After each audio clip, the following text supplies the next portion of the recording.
Hey guys, welcome back to the Red Bed. Today I've got 2 hours of real life Reddit stories lined up. Perfect if you're winding down, trying to sleep, or just want something playing in the background. And while you listen, I'll be sharing some hardcore gameplay I got today, where I finally find an area to build my base, 1v1 my friends in a minigame, and explore unseen parts of the world. I'm trying to post these videos daily, so if you're enjoying them, consider dropping a sub. But anyways, kick back, relax, and enjoy. This first story centers on a woman who rebuilt her life after an abusive marriage and now finds herself accused by her ex's new partner of using dark magic to curse her, stirring up family drama. I met my ex when I was 16. He was 24. That age gap felt like nothing then. It felt like a kind of destiny, or maybe it was just where my life started. We were together for 14 years and married for 10 and a half. For a long stretch of that time, I put everything into the relationship and into the family we were supposed to be. But the truth is, it wasn't healthy. Over the years, his behavior became emotionally and financially abusive, and eventually it slid into how he treated our son. That, more than anything, is what made me find the courage to leave. I moved out in 2019. I took our son with me. My mom and her husband made space for us in their home while I figured the rest out. The divorce was finalized that same year. That was a hard transition, but it was the start of something else. Recovery, repair, and a slow rebuild. I threw myself into therapy. I went back to school. I worked. I saved. I bought my own house. I'm still paying off cars, and I'm halfway through a master's program. But the trajectory of my life now is mine, and that feels like a relief. My ex moved on too. He started a new relationship and brought someone into his life from another country. She's younger, 26, and they've been together long enough that, according to the social media version of their lives, they'd melded into a household pretty quickly. In the beginning, the relationship between my son and his dad's girlfriend was functional. They tolerated each other, the way people often do when they're trying to make a blended life work. But at some point, it soured. My son started telling me things, small things at first, then bigger. How she yelled, how she screamed, and sometimes even broke objects. It was upsetting to hear. He told me he didn't want anything to do with her. I believed him. I trusted him. A month ago, my son brought something else up. He said he wanted to invite his father to family events this year. I was surprised because the kid had been clear about not wanting the girlfriend around. He told me why. She thinks I put a curse on her. That's exactly how he put it. She apparently believes I sought out someone skilled in dark magic and put a curse on her that's responsible for her health problems. I sat with that for a while. It was surreal. I've checked on her when she was hospitalized. I've greeted her politely. I never wished her harm, not once. Yet in her mind, my efforts to rebuild my life, therapy, school, stability, have become this narrative of malice. People react to this in different ways. Some would be furious or terrified, but honestly, I laugh. It's absurd. It's wild that someone would choose to believe that I, of all people, did something occult to harm her. The idea that my life getting better is the source of someone's misfortune is so backwards, I almost admire the creativity of the accusation. It's easier to laugh than to let it burrow under my skin. Besides, I don't have time to get tangled in conspiracy theories. I have a career, classes, a home to manage, and a kid who needs his mother to be present and grounded. Still, the accusation has consequences. It leaks into family gatherings. It flavors tense conversations with my ex. People pick sides in small ways. Through silence, through little comments, through the way someone avoids making eye contact. The girlfriend tells people this story, and, in some circles, stories become truths. My son, however, sees the ridiculousness of the idea in a different light. He was clear about not wanting to be around her, but he also wanted his father to be included in family things, darker theatrics aside. That's where I find myself navigating boundaries, protecting my son, keeping my home peaceful, and not letting someone else's invented narrative derail the hard work I've done. I've rebuilt a life from the wreckage of an unsafe marriage. I went to therapy for my own wounds. I graduated, I bought a house, and I'm halfway through a master's degree while raising my son. If people want to believe in curses, let them. I'll keep doing the real work. The paperwork, the lectures, the dishes, the car payments, the late night studying. I'll keep laughing when the universe hands me that kind of ridiculousness. It's not that I don't care, it's that I refuse to let a fabricated accusation become the story that defines me. That story wraps up here. It's wild how people can invent stories that make them feel better about their own choices, and sometimes those stories land on someone who's already doing the hard work of rebuilding. That laugh you off energy is totally valid. Sometimes humor is the best way to keep from getting dragged into nonsense. Still, it's striking how quickly an accusation like that can spread through a family, shaping conversations and creating tension even when it's based on nothing real. This next story is about a teenager who dodges Sunday school by signing their dad up for a long-term church duty and ends up changing his routine for decades. When I was a kid, 13, awkward, convinced the world was against me, my dad made sure the whole family went to his church every Sunday. It was one of those steady rhythms in our household. Wake up, dress up, drive to the same building, sit in the same pew, listen to the same hymns. For a long time, it was background noise for me. Something I accepted the way you accept a schedule you didn't choose. Then puberty hit and everything felt louder and more embarrassing. On one particular Sunday, I just started my period, and aside from the usual discomfort, I was done with the whole ritual. I especially hated Sunday school. An hour of coloring pictures of Jesus, when all I wanted was not to be stuck in an activity that felt babyish. To give you an idea, I remember it like this. The sanctuary smelled faintly of old hymnals and coffee. The announcements droned on, and I could feel every drawing activity in the world waiting for me upstairs. I whispered to my dad and asked if I could stay for the rest of the service instead of trudging off with the kids. He said no, flatly, like it was already decided. That made me furious in the way 13-year-olds get furious, more theatrical than strategic. The announcements wrapped up, and the kids were shuffled out to Sunday school. Right there by the exit, the church had set up a little sign-up table for volunteers. They needed ushers, the guy behind the table said, and it was framed as a lifelong commitment, which, at the time, only made it sound more dramatic to me. My dad was busy listening to a conversation 2 pews over. I marched up to the table, heart pounding with a mix of mischief and what I now call youthful stupidity, and I signed him up. We had the same first initials and last name. So when it came time to put down a signature, I faked it. I copied his signature on school forms once or twice before. Small rebellions. So the handwriting didn't look totally foreign.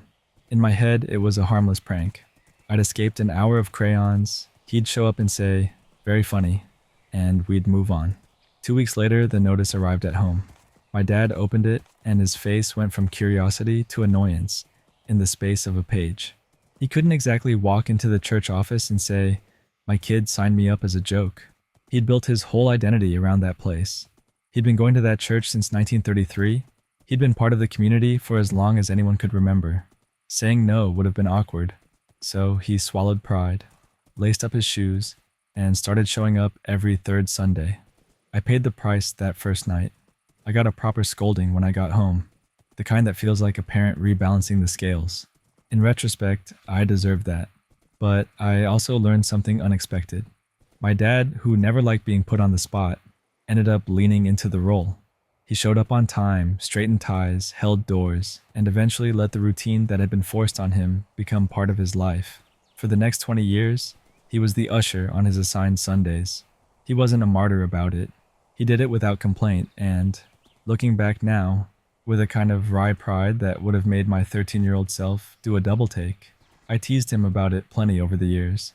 He would give me that look, half amusement, half mock threat, and say, "You remember how I got stuck with this?" He'd tell the story sometimes at family dinners, usually with a laugh, sometimes shaking his head at his younger self for letting his stubborn kid get the better of him.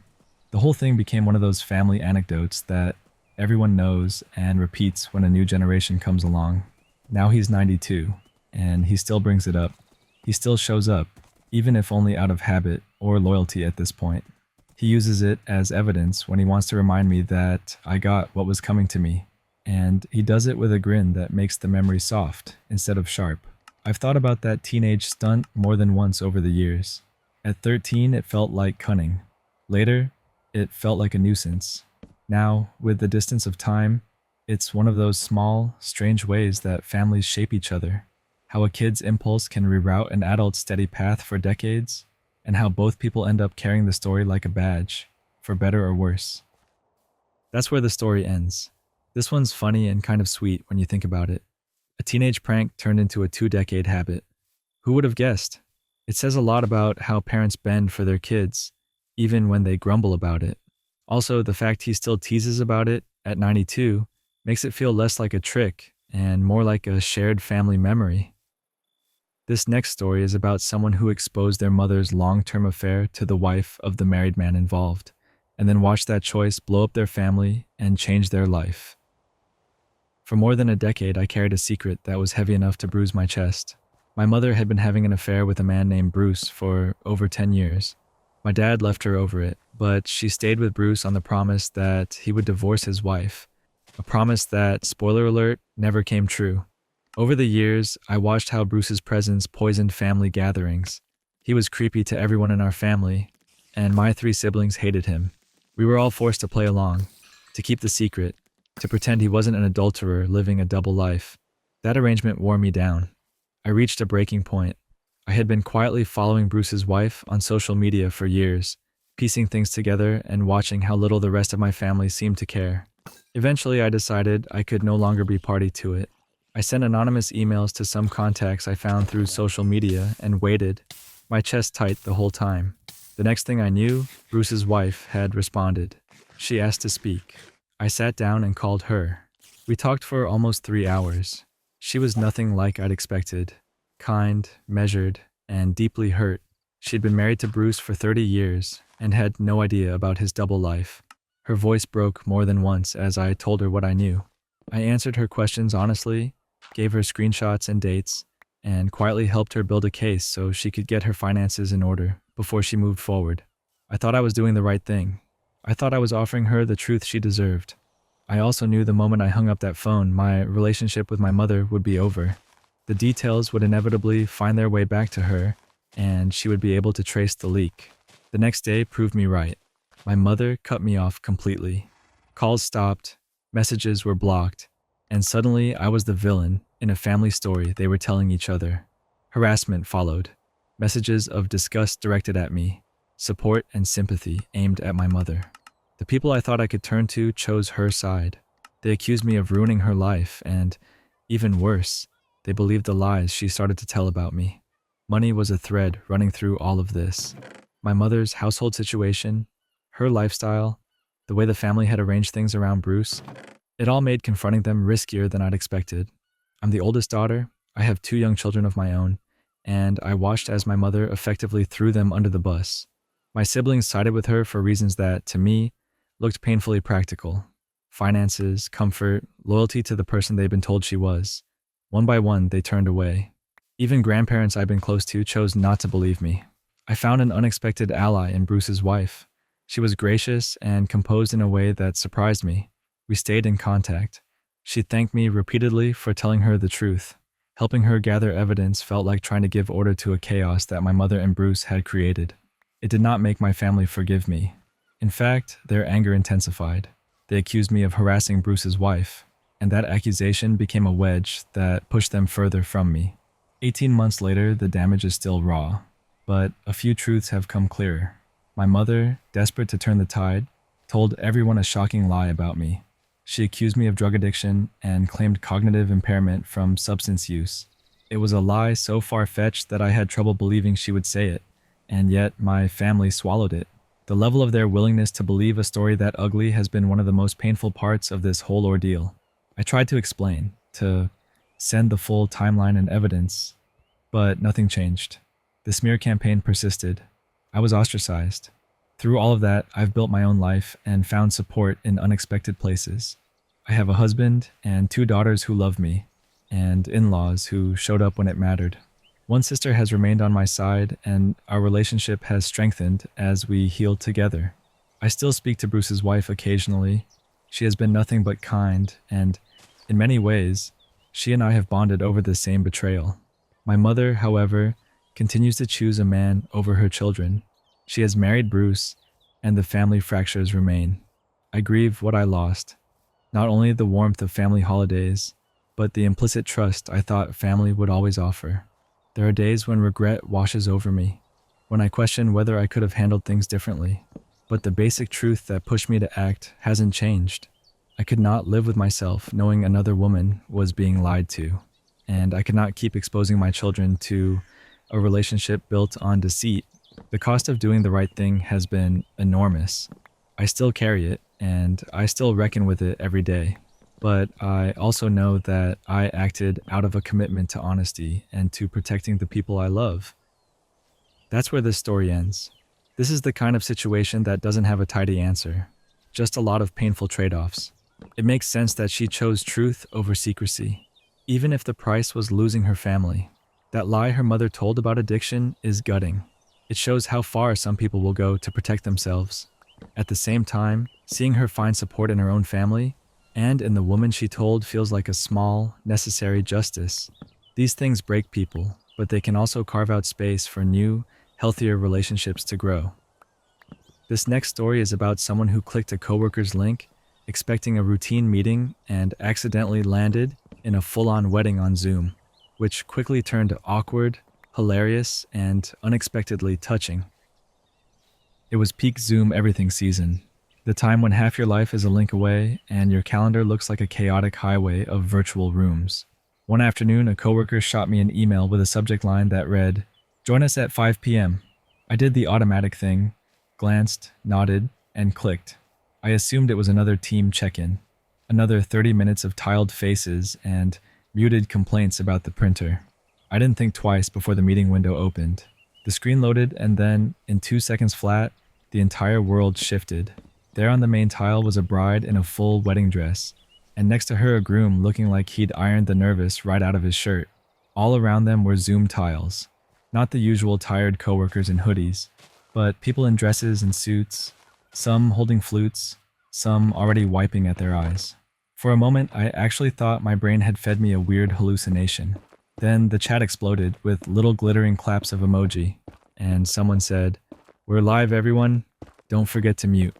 That's when I realized something very mortifying. My camera was on. There I was, mid-bite of instant noodles, hoodie up, slurping away like it was a late-night gaming session, rather than the sort of elegant scene you'd expect at a wedding. The light from my monitor painted my face exactly the wrong color. Someone in the grid, a cheerful aunt, or an unbothered cousin, I couldn't tell, waved at me like I was Cousin John from Michigan, who always shows up in a baseball cap. For a beat, I considered trying to fade into the background, but I had already been seen. Muting myself felt like the only civilized option. I hit the button, and the meeting fell into a muffled hum. I could hear the camera tiles breathing digitally, the small sounds of people whispering to one another, the faint clink of glasses. I decided to own the moment in the most ridiculous way I could think of. I kept slurping my noodles, quietly, and watched. To give you an idea, the whole thing had the emotional texture of a movie. The bride's lip trembling, the groom's hand finding hers, a dozen faces lighting up in tiny windows like constellations. Someone's kid in the back was loudly practicing their greeting. A dog barked. It was messy and beautiful all at once. Then it happened. The officiant paused, smiled at the couple, and said the classic line, "If anyone knows of any reason why these two should not be married, speak now." I nearly choked on a noodle. There I was in hoodie glory, less an intruder and more an accidental cameo. The usual awkwardness of crashing a party hit me, but somehow it didn't push me out.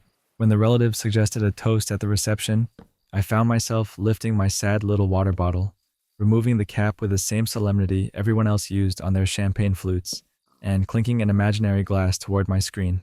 I stayed. I watched the toast and the silly slideshow of childhood photos. I watched the groom's cousin tell an off-color story that turned into a tender lesson about friendship.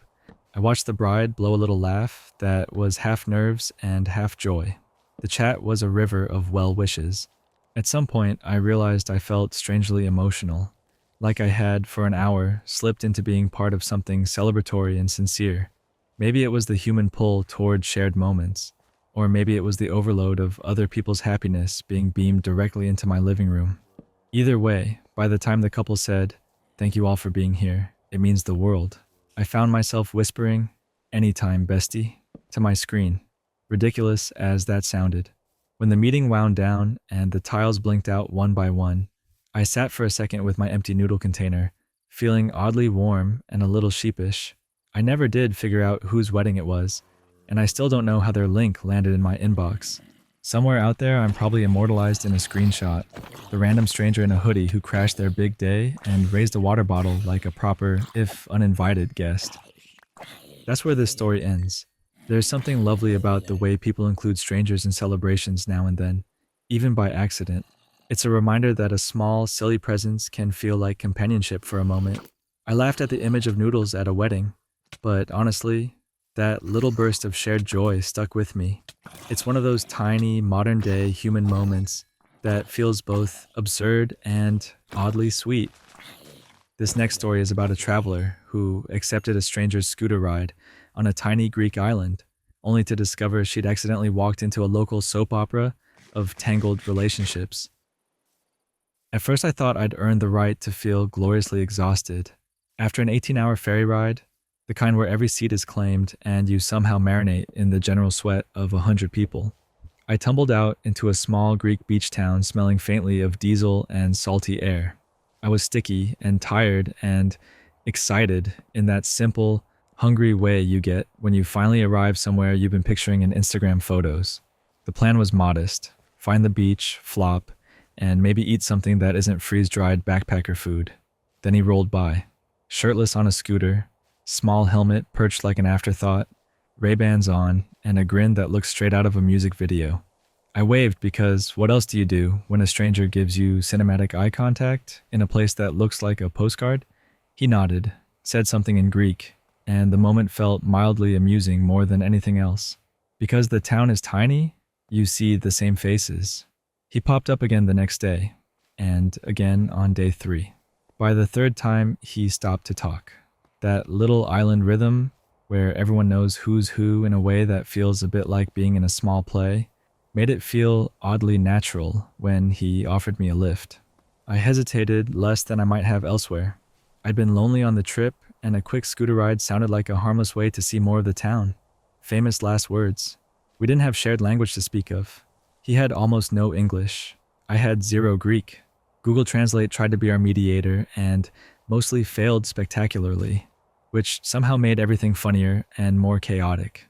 The beer helped, obviously, or at least it seemed to help him, and soon the lift turned into a beer, and then into what looked like a date. I should have read the warning signs, but at that moment, I was half in the mood to let things be surprising. Through the staccato of translation and hand gestures, I pieced together the problematic bits, slowly and with a rising sense of, oh, that's complicated. He had a girlfriend. That girlfriend was married. His ex-wife worked at the only bakery in town, and they shared a daughter. He was, as I said, visibly several beers in. It was a telenovela in real life, and I was an accidental extra who'd wandered into the set. I made a quiet, polite escape, convinced the scene had ended there. Then my phone buzzed later that evening. He messaged me. He wanted to bring beers to my Airbnb, but we'd have to keep it quiet. His girlfriend was crying, he said, because she'd seen proof of our date. Worse, he claimed she recognized me. For a second, my stomach dropped, and the whole thing felt like an enormous, ridiculous misunderstanding. I'd gone from smelly fairy zombie to apparently town drama catalyst, without meaning to do anything at all. The next morning, I did what anyone with a sliver of self-preservation would do. I took the ferry to another island before the rumor mill could grind me into a character arc. Looking back on it now, there's something comically surreal about the whole sequence. I wanted a beach day and got a Greek island soap opera instead, complete with intoxicated charmers, language barriers, and the alarming speed at which small towns can embroil strangers in local history. There's a lesson in it somewhere, but it's not tidy. Maybe it's that tiny decisions, accepting a lift, smiling at a dog, saying yes to small social moments, can lead you places you never planned to go. Maybe it's that islands feel small in a way that amplifies human drama, or maybe the lesson is simpler. If someone's offering you beers and they're already a few in, consider the exit strategy. Either way, I left with a story that's more absurd than dangerous and a renewed appreciation for low-drama travel. Also, earplugs are underrated when things aren't Greek drama adjacent. That story wraps up here. This one's oddly funny and a little wild, the kind of travel misadventure you tell people later, and they can't believe actually happened. It shows how quick small towns are to weave strangers into their stories, for better or worse. Part of me loves the ridiculousness of it, and part of me sympathizes with anyone who gets caught up in local drama without meaning to. At the very least, it's a reminder that sometimes saying no thanks and walking away is the kindest thing you can do for your vacation plans. This next story is about a woman who went through a heartbreaking miscarriage, only to realize her husband had been emotionally neglecting her and dismissing her pain. I've been married to my husband for about 3 years now, though we've been together for 5. He's a bit older than me, in his early 40s, and he has 3 kids from his previous relationship who all live with us. They're between 18 and 21, so they're all basically young adults. Ever since we got married, we've been struggling with infertility. That's been a really heavy cloud over us, something always in the background. And then last year hit us like a train. I lost my tech job, which had been our main source of stability. Just a couple weeks later, my husband suffered a stroke. It was terrifying. In those weeks, I had no choice but to step up. I was taking care of him, making sure the kids were okay, handling every single thing in the house. He couldn't do much at the time, so it made sense, but the load was crushing. On top of that, the medical bills and the lost income drained our savings and left us drowning in debt. I felt like everything we had worked for had just slipped away in a matter of months. By this year, around June, things seemed to be looking up. My husband had made a remarkable recovery. Honestly, about 90% back to his old self. I had found another full-time job. We even started going to a fertility clinic, trying to chase that hope of having a baby together. But the household dynamics hadn't changed. Even though he was doing so much better physically, I was still carrying the full weight of everything at home. Cleaning, cooking, managing finances, making sure the kids had rides, even letting them use my car for school or work. Every time I asked him to pitch in, it turned into an argument. He'd dismiss me, shut me out, and sometimes give me the silent treatment for days. And then, as if none of that mattered, he'd expect intimacy later that night without any accountability or apology. It felt like I was invisible in the ways that actually mattered. Then, in late May, something finally went right. I found out I was pregnant. For a short time, I was over the moon. But 6 weeks later, I lost the baby. That loss shattered me. I can't even describe how empty I felt. I barely got out of bed for a week. I wasn't eating. I was in pain, both physically and emotionally, and I felt like my whole world had collapsed. During those weeks, I couldn't work. I was depressed and just existing in that haze. But my husband, he didn't step up. Not once. The dishes piled up. The laundry sat there. He carried on with life like everything was fine. I'll never forget one night when he asked if I was okay. I told him no. I told him I was in pain and that I hadn't eaten, and his response was to sit on his phone, scrolling like I hadn't even spoken. When I finally dragged myself up to make some food, still bleeding and hurting, he had the audacity to ask if I could make him something too. That moment burned into me. It was like he was telling me my pain didn't matter. Months passed, and slowly, I started coming out of that fog. When I looked around, I realized just how emotionally neglectful he had been all year. And it wasn't just emotional. He had been hiding financial problems too. I found out he was $15,000 behind on taxes. He lied about having money for a vacation, and I only found out when he expected me to max out my credit cards to cover everything. And now, on top of all the grief, we're filing for bankruptcy. At some point, I couldn't stay quiet anymore. I sat him down and had what I thought was going to be a serious conversation. I gave him an ultimatum, marriage counseling, or I couldn't keep doing this, and he brushed it off like it was nothing. He told me I was overreacting, said the financial stuff wasn't a big deal, and flat out refused counseling. That was the first time I seriously thought about leaving. I could see the writing on the wall, even if I didn't want to admit it. After nearly 2 weeks of silent treatment and cruel little comments, he finally apologized. He said he'd go to counseling, though he made sure to tell me he wouldn't like it. I wanted to believe he was being genuine, and when I kissed him, trying to feel hopeful again, the first thing he did was ask for sex. It was like everything boiled down to that for him. Not my grief, not my pain, not my exhaustion, just that. That's when it hit me. Even though he agreed to counseling, I didn't feel like I wanted to fight for this marriage anymore. I realized I didn't want to keep giving and giving while getting nothing in return, and yet I feel guilty. Because on the surface, he looks like a good man. He goes to work every day. He doesn't cheat, but when I look deeper, he's emotionally unavailable, dismissive, and neglectful. It feels like I've been alone in this marriage all along. So here I am, wondering if I'm the bad one for wanting to walk away, instead of putting more energy into fixing something that feels so broken. That's the end of the story. That one really shows how heavy things can get when someone feels like they're carrying everything alone. The way it played out makes you think about how different support looks when times get rough. Sometimes it's not the big dramatic stuff, it's those small moments of care that matter most. It leaves kind of a quiet, heavy feeling to sit with. This next story is about a consulate queue where a woman tried to start her own pickup line beside the real one, causing confusion and costing several people their real places. I got there early because that's the only way to beat the chaos at the consulate. I'd been told the line can snake around the block, so I planned for it and showed up about an hour before opening. When I arrived, there were already around 10 people ahead of me, and honestly, that felt like a win. The air was a little crisp, people were layered up, and there was that low, patient noise of folks who've accepted they're going to be waiting a while. About 30 minutes before the doors opened, a woman walked up, looked at the long line, which by then already wrapped around the corner, and instead of stepping in, she stood next to the person at the very front. She didn't ask anyone if she could join or explain herself. She just planted herself there and acted like that was an acceptable place to be. At first I thought maybe she knew the person or was saving a spot for someone, but she didn't seem to be doing either. 10 minutes later, another person wandered up and asked if that was the pickup line. She said yes, and they stood behind her. A couple more people asked, and hearing the confirmation, peeled out of the main line to stand in that side pickup line too. It was strange watching it unfold. The real line kept inching forward in its slow, steady way. The little sideline grew by halves and whispers.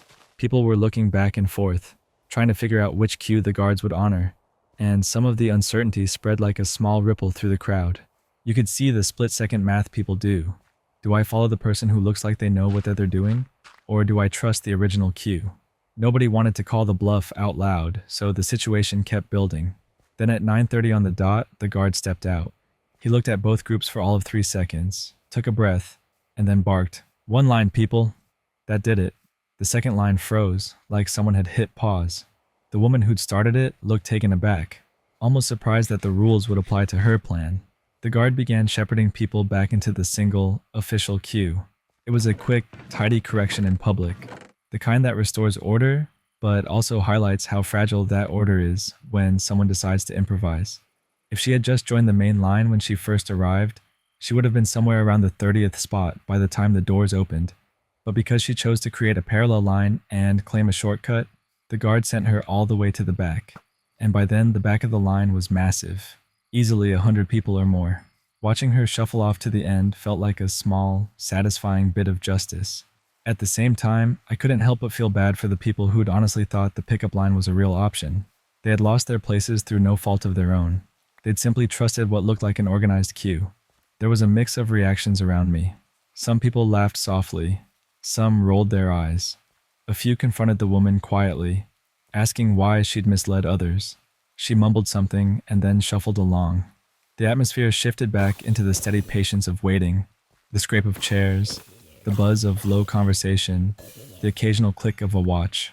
When the single line finally moved, you could hear a collective exhale, the tiny sound people make when a small injustice has been corrected and order resumes. By the time it was my turn, I had my documents in order and a story to tell.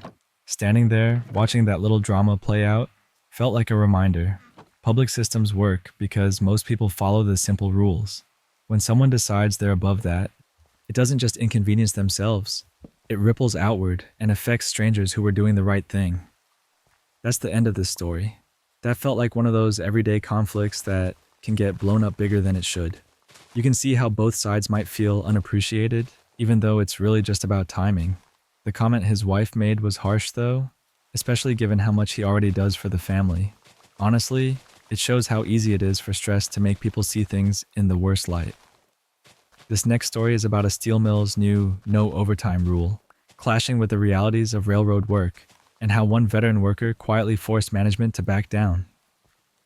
My grandfather-in-law's story takes place back in the 1960s, and people still tell it like it's a little legend in the family. He'd served in World War II and been a prisoner of war in Italy, then gotten out and rejoined his unit. That part of his life was always brought up first, because it set the tone. The man wasn't someone to mess with. After the war, he worked the railroad at a local steel mill. It wasn't glamorous.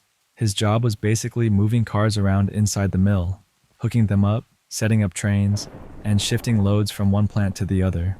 The mill itself was split by a river, with a rail bridge connecting the two sides. The main rails ran right through both sections, so when a string of cars needed moving, the whole place could slow down. Roads inside the mill would be blocked while the train did its work. That was just part of the job. Because of the layout and the nature of the work, he picked up a little overtime now and then. Usually, it was just a couple hours a week. Nothing extreme, just finishing a run when a shift changed so the relief could take over without leaving cars mid-bridge or blocking important access. If you were driving a train at the end of a shift, you couldn't just hand it off to someone else in the middle of the mill and expect everything to be fine. You had to finish the move. That was common sense to the guys on the crew. One day, the mill decided to lay down a hard rule. No overtime, no exceptions. Management wanted the clock to be absolute. It didn't matter what the actual work required. To my grandfather-in-law and the crews who did the moving, it felt like somebody in an office had decided the rules without knowing how the operation actually flowed. They were being told to obey a policy that didn't match reality. He didn't react with a public scene. He didn't swear or threaten. He just took a little time to plan the timing. For a few days, he watched and figured out the rhythm. Then, on a particular afternoon when his shift ended at 3 p.m., he did exactly what his job required, but used the time clock to make a point. He parked the engine right by the time clock, punched out, and then walked home. The train, though, didn't stop. There were almost 2 miles of cars hooked to the engine. The line of cars went through his section, crossed the river, and ran into the other side of the mill. All track owned by the mill itself, so it didn't affect public rail traffic. It did, however, block everything inside the mill. Roads were closed, work was delayed, and the place effectively shut down while the cars sat where they were.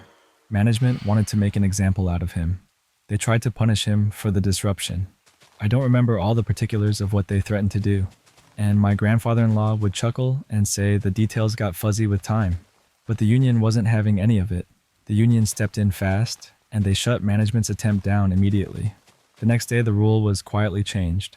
The hardline no overtime stance was gone, and practical reality, the simple fact that trains needed to be finished to keep the mill running, won out. Looking back on it now, the story always reads like a small, satisfying bit of justice. He didn't have to shout or escalate things. He understood the job, he used the job's own mechanics to show the absurdity of a rule, and the union backed him. The mill bosses learned that you can't ignore how the work actually flows without consequences. For the folks on the floor, it was a reminder that experience and common sense sometimes matter more than a policy rolled out from a desk. That's where this story ends. That felt like one of those quiet victories where the right kind of stubbornness wins. You can picture the scene. A man who knew the work inside out using it to make a point without theatrics. It's the kind of story that makes you appreciate how small, steady actions can change things. Also, it's oddly comforting that practical sense and solidarity still mattered enough to fix a dumb rule. Nice clean payoff. This next story is about a late-night text from a married female friend to a husband that makes his wife uneasy, and how that one message spiraled into confronting people and involving the friend's spouse. It started in the small hours, like the kind of time when the whole house feels quiet and everything seems a little sharper. I woke up to a screenshot my husband showed me. At 3:16 a.m., his longtime female friend had texted him, "Quick question. If I ever asked you to sleep with me, would you have said yes? Like when we were both single." Reading that at nearly dawn felt like a weight dropping in my chest. The message itself didn't come with context. It was just a weird, late-night question, and it landed in my lap the way something fragile does, suddenly and impossible to set down.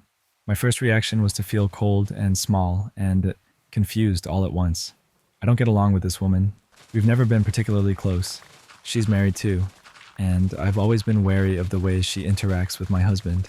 Still, I didn't want to overreact before I heard it from him. My husband saw how uncomfortable I was and said she mostly just gets weird when she's drunk and that I didn't have to worry.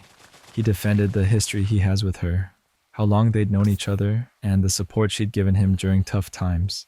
He promised to call her and set boundaries, or at least get an apology, and that was the end of that for him.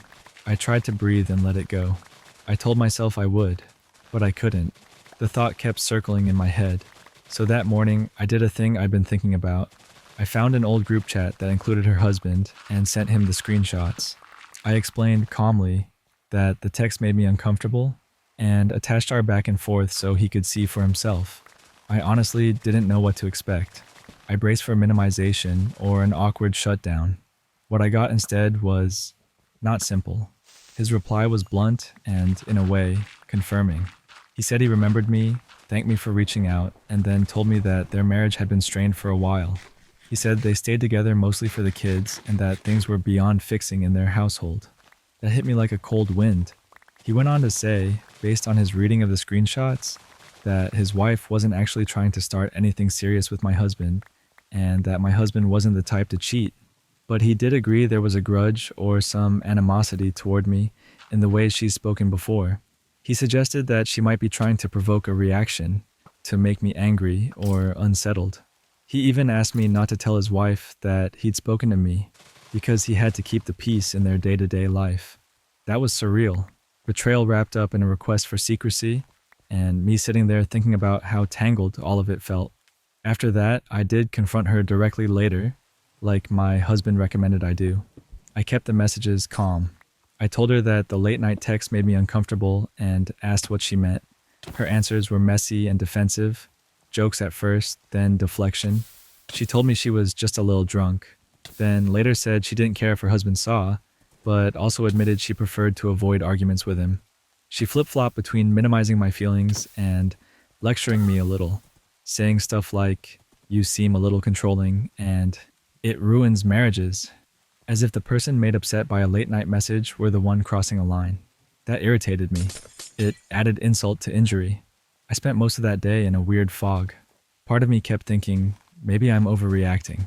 Another part kept going over the words and the timing and the way she had tried to tell my husband she'd delete the text, so hubby doesn't gonna get weird. That line echoed.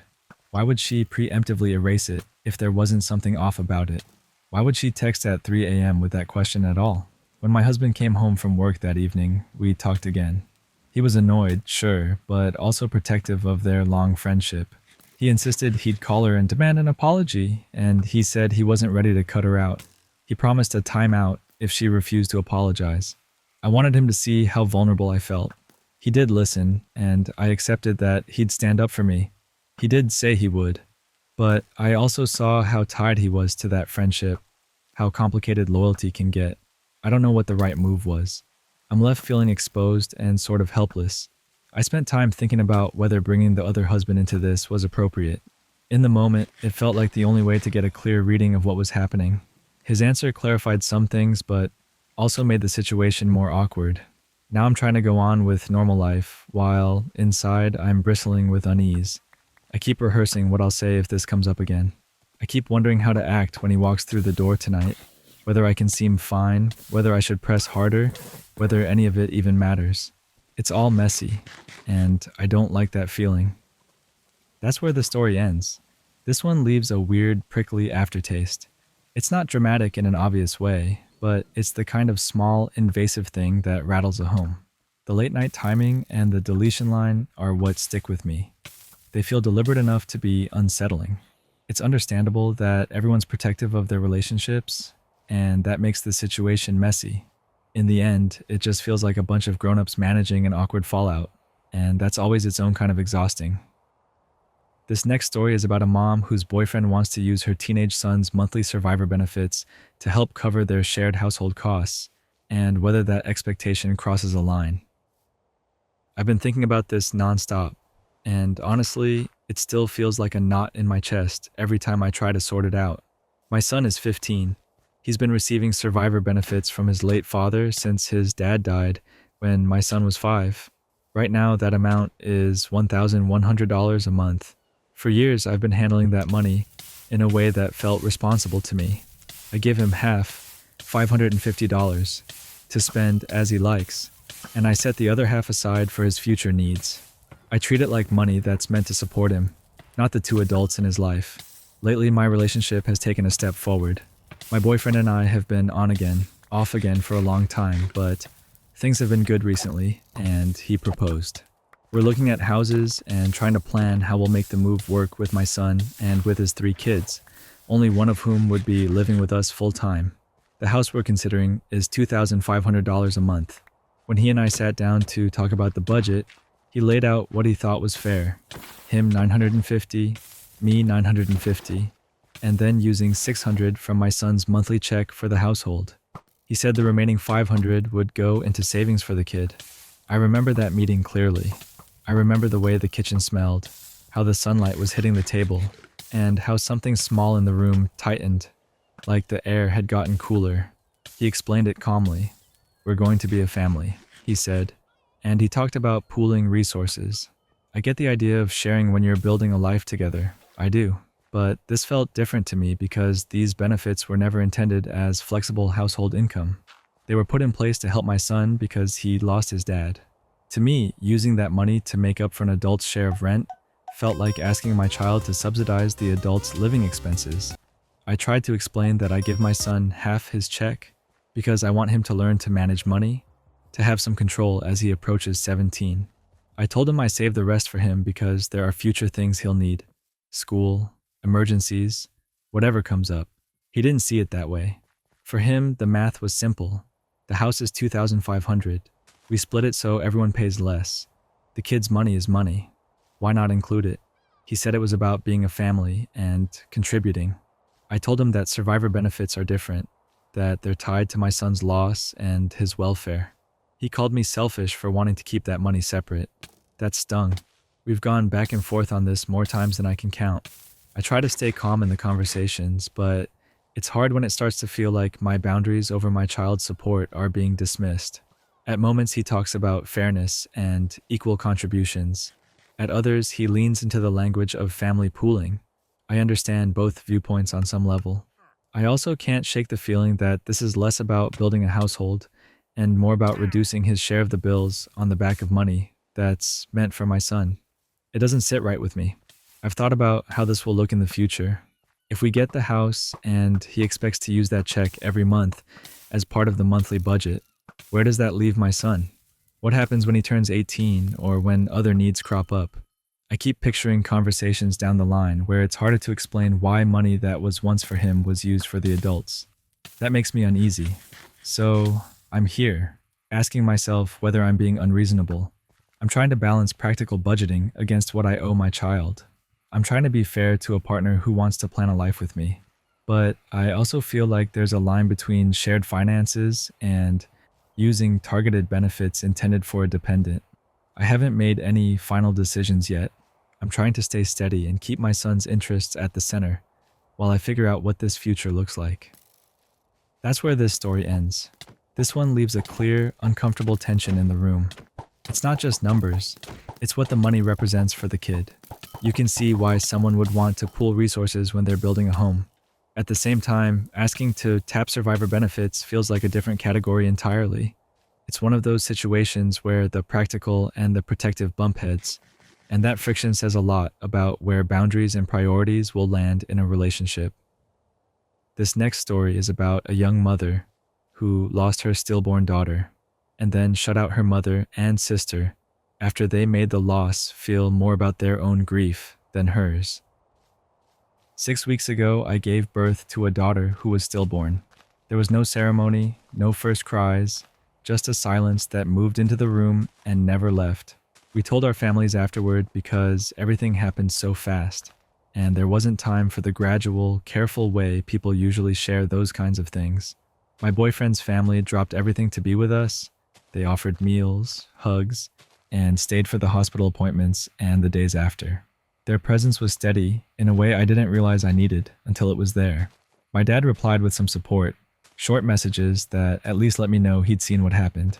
My mom and my sister, though, they were quiet. At first I thought maybe they were processing, but Then things started popping up on social media. They were posting about it, asking for thoughts and prayers for themselves. My mom posted about how her first grandbaby died and how she'd never get to meet the child. My sister kept repeating how her joy of being an aunt had been stolen. It felt like my family had turned the thing that happened to me into something for them to grieve publicly. It took 3 days before they reached out directly. When they finally contacted me, it was still all about them. They demanded to know our plans for the baby, what we were doing, where we were holding things. My mom asked why I hadn't come to her to be comforted. My sister lectured me about how I'd robbed her of the chance to be an aunt. That conversation ended up in a fight because none of it felt like it was in service of my loss. It felt performative and entitled, like my grief was a backdrop for their disappointment. When I first told them I was pregnant, they weren't supportive. My mom told me I was being silly for trying to act like a mother. My sister told me I shouldn't have kids. They expected me to abort. Over time, they acted like they'd come around, but the relationship was always fragile after that. Even so, I still thought they'd be there if something went wrong. I still believed family would show up for the hardest days. They didn't. That hurt in a way that raw grief alone never could. So, I shut them out. I ignored their texts and their calls. We held a small cremation, and my boyfriend's family was there with us. They were the ones who sat with me while I cried and who helped make the decisions when I couldn't think straight. I thought that would be the end of it. I thought we'd be able to keep it private and grieve quietly with the people who actually supported us. Then last week, my mother and sister found out about the cremation because my boyfriend's sister mentioned it in passing. She didn't mean anything by it, but the information leaked. The day they found out, my phone exploded. I counted something like 150 texts and around 20 calls. They didn't stop. They kept calling and texting until 3 or 4 in the morning. They accused me of ruining their morning by excluding them. They said I deprived them of the chance to say goodbye. They called me selfish for not thinking of their feelings in the moment. It sounded like I'd taken their role away, and they were furious about that. My dad has tried to play peacemaker, but he hasn't been the rock I needed either. He's been present in an awkward, conciliatory way, more interested in smoothing things over than opening up and supporting me. That's left the main work of grieving to me and my boyfriend's family. Right now, I'm exhausted. I am falling apart some days. I wake up and the weight of it sits in my chest, and everything I do is softer around the edges, because we're all moving through this absence. I keep thinking I might be done with my mom and sister for good. I think about how sure they are that I'm the terrible one for protecting my own grief and my daughter's privacy. I falter because sometimes I imagine what it would be like to have them close again, to have their voices in the room when I tell memories aloud. But most of the time, I feel raw and furious and small. I want them to leave me and my daughter's memory alone. I want to hold her without explaining anything to anyone who treated her like a headline for their own sorrow. Maybe that isn't fair. Maybe I'm being cruel. Maybe I'm just trying to survive. I don't know yet. That's where this story ends. This one hits in a really personal way. It's less about right and wrong and more about who shows up and how. When someone's grief gets used as a stage for someone else, it leaves a bruise on top of the wound. It makes sense why someone would close themselves off to protect a memory that belonged to them alone. It's messy and painful, but there's a quiet logic to wanting space to grieve without being performed for. This next story is about a dad with primary custody who keeps refusing requests from his ex's husband to take the kids out, and whether that boundary is protective or overly strict. This whole situation has been grinding on me for a while, so talking it through feels like the only way to make sense of it. My ex and I split up 7 years ago. We share 2 kids, a 10-year-old daughter and an 8-year-old son, and I have primary custody. Our arrangement isn't simple custody equals time. It's built around what professionals called for when things were at their worst. Sometimes my ex's visits are supervised. Other times they're not. That depends on how she's doing and on custody evaluations when things look off. Right now, she has non-supervised visitation, but that doesn't mean there aren't strings attached or nights I lie awake worrying about what might happen. She got married in April of last year. Her husband has met the kids during visitation. They've been in the same room. They've had outings while they're at her place. But here's the key detail. The kids don't know him like that. They don't see him as their stepdad. To them, he's the man their mom lives with. They don't call him anything familial, and that's been consistent from the start. My ex has actually complained about that on our co-parenting app, that they don't warm up to him or call him part of the family. I didn't push my kids to change that. I'd rather not force a label on them when it doesn't feel natural. Since December, her husband has messaged me asking if he can take the kids out, once or twice a month. Simple stuff in his messages. Shopping, the park, a day trip. 4 of those times he also said he wanted to build a relationship and be more of a presence for them, like a stepdad who's trying to earn trust. On paper, that sounds reasonable. I get wanting to be part of someone's family, but the reality sitting in my chest is different. To me, this is a man who, in my view, is still essentially a relative stranger to my kids. They don't ask for him. They don't seek him out. They've been clear in small, childlike ways that this isn't someone they want more time with, at least not yet. I've said no every single time. It's never been an easy no. I read his messages, think about my daughter's quiet body language when she's around him, think about my son's reluctance to go over to their house, and then I tell him I can't agree to that day out. When I do, he pushes back. He asks why, accuses me of being petty, says I'm jealous, and tells me he should be allowed to spend time with them because he's part of the parenting unit now. He says I never gave him a chance. That one hurts for a second because my instinct is to defend myself, to say I'm not trying to block him for spite. But then I remember the bigger picture. My ex has mental health struggles that have historically affected her ability to care for the kids. That's precisely why our custody arrangement exists. There were times when I had to file to return visits to supervise because something was off. So when it comes to adding another adult into unsupervised situations with my kids, I'm naturally cautious. If their relationship were strong, if the kids adored him and asked for him, I might feel differently, but the kids don't. So I have to think about risk in a concrete way. What happens if the marriage ends? What happens if something goes wrong and then the kids are left trying to process that? I don't want them to carry the emotional weight of another adult's instability. A lot of this is gut, slow building unease from watching patterns and listening to how my kids talk about the guy. I also don't entirely trust my ex's judgment given what I've seen in the past. That's a hard thing to admit because it comes with a whole baggage of history, missed support, bad decisions, moments where I felt like I had to step in and protect our kids by myself. I'm not proud of being guarded, but I am protective. To me, refusing those requests has felt like choosing safety over convenience. But I've also been wondering if I could be missing something. Maybe I'm too strict and too close to the situation to see the upside. Maybe having another adult try to build a relationship would help my kids in the long run. I weigh that against the downside. What if it goes badly? If their marriage collapses or he turns out to be unreliable, that would create upheaval the kids don't need. I don't want to put them in a position where they're used as a bridge between two adults who shouldn't rely on them for emotional labor. So I keep saying no. I try to be careful with how I explain it. I tell him I have to think of my kids first, and I try to be as clear and calm as possible. He calls that selfish or exclusionary. I call it cautious. I don't have a clear, comfortable middle ground, and maybe that's the real problem. Maybe the only way through this is a slow path where meeting in neutral places, supervised group activities, or shared events could be a step toward trust. For now, though, I'm sticking to the boundary because I can't shake the feeling that protecting the kids is more important than making an adult feel included. That's the end of this story. This one feels like a classic clash between protection and inclusion. It's easy to see both sides, wanting a blended family to work and wanting to keep kids safe from too much change. The dad's caution makes sense given the history. At the same time, it's one of those situations where slow trust building in low-risk settings might be the bridge, if everyone is willing. Either way, you can tell the priority here is the kids, and that's what matters most. This next story is about a night shift worker who found someone parked in their assigned space twice in a row and decided to tow the car, then faced pushback from property management. I worked the night shift. I usually get home around midnight on the dot, and over time I learned to move like a ghost.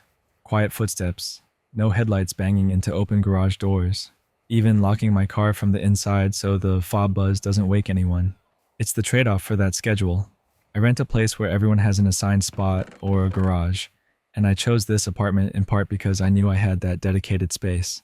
My car is in that spot pretty much every weekday until around 11 in the morning at the earliest, because I head back to work around 1 in the afternoon.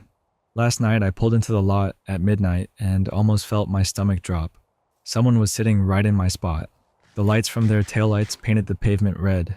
They were still in the car, like maybe they'd do the polite thing and move when they saw me. But they didn't.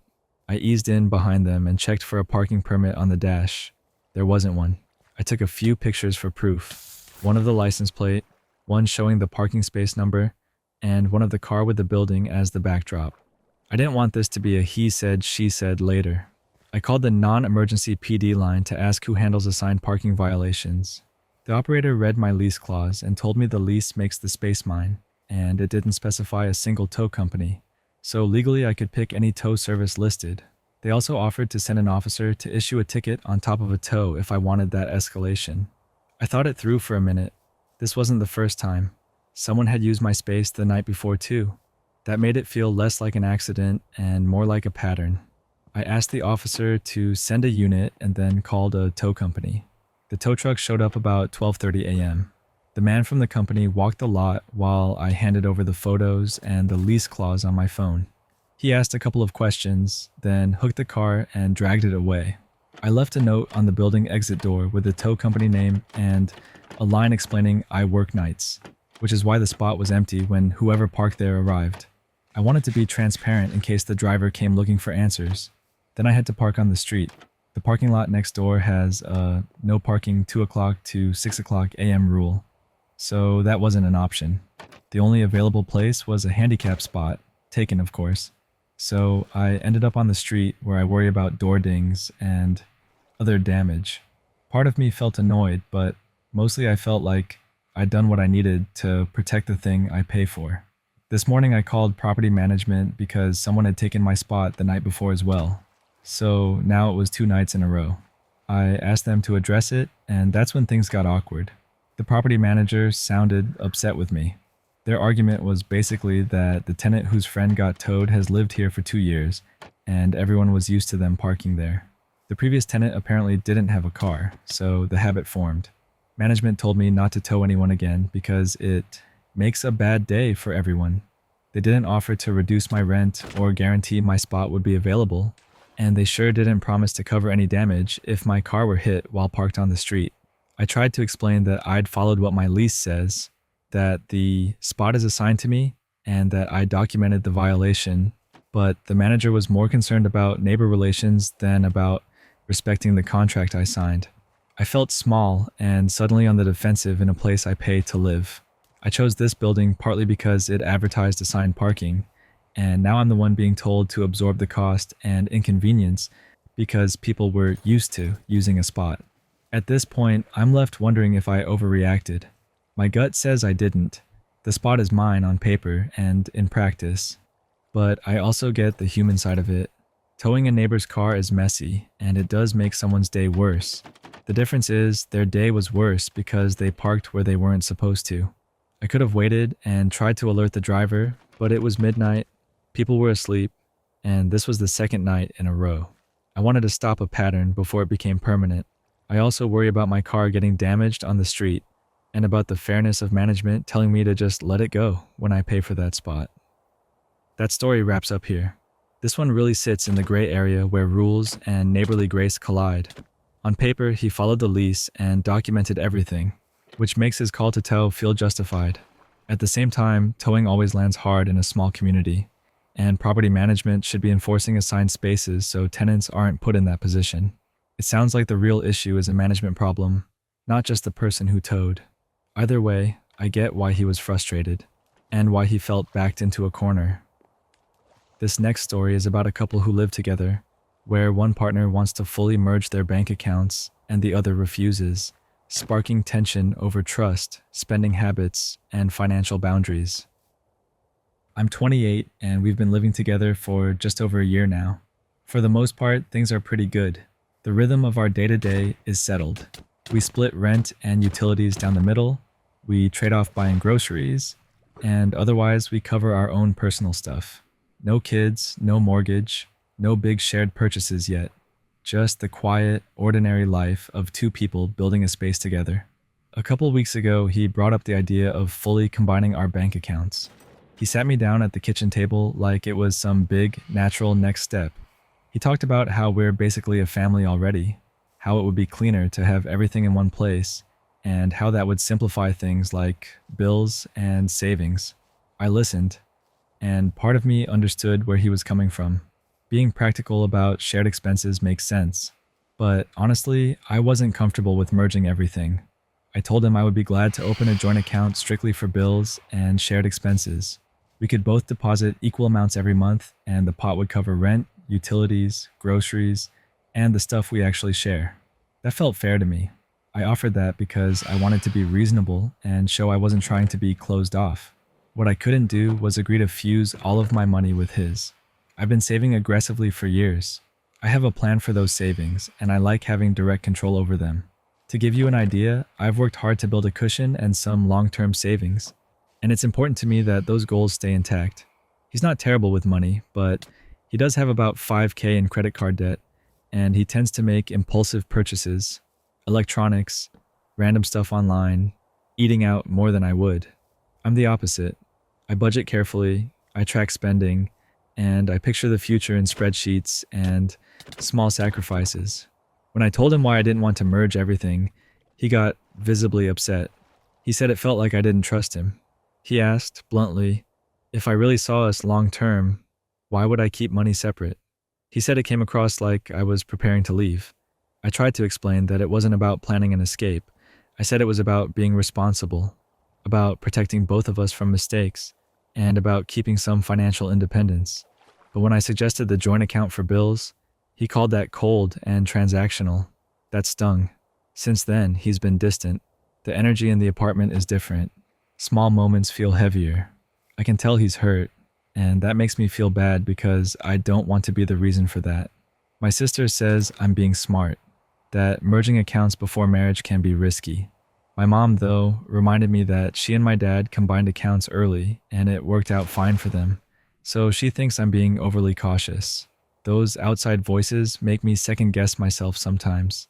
When I look back on the conversation, I can see both sides. I get why someone would want to merge accounts.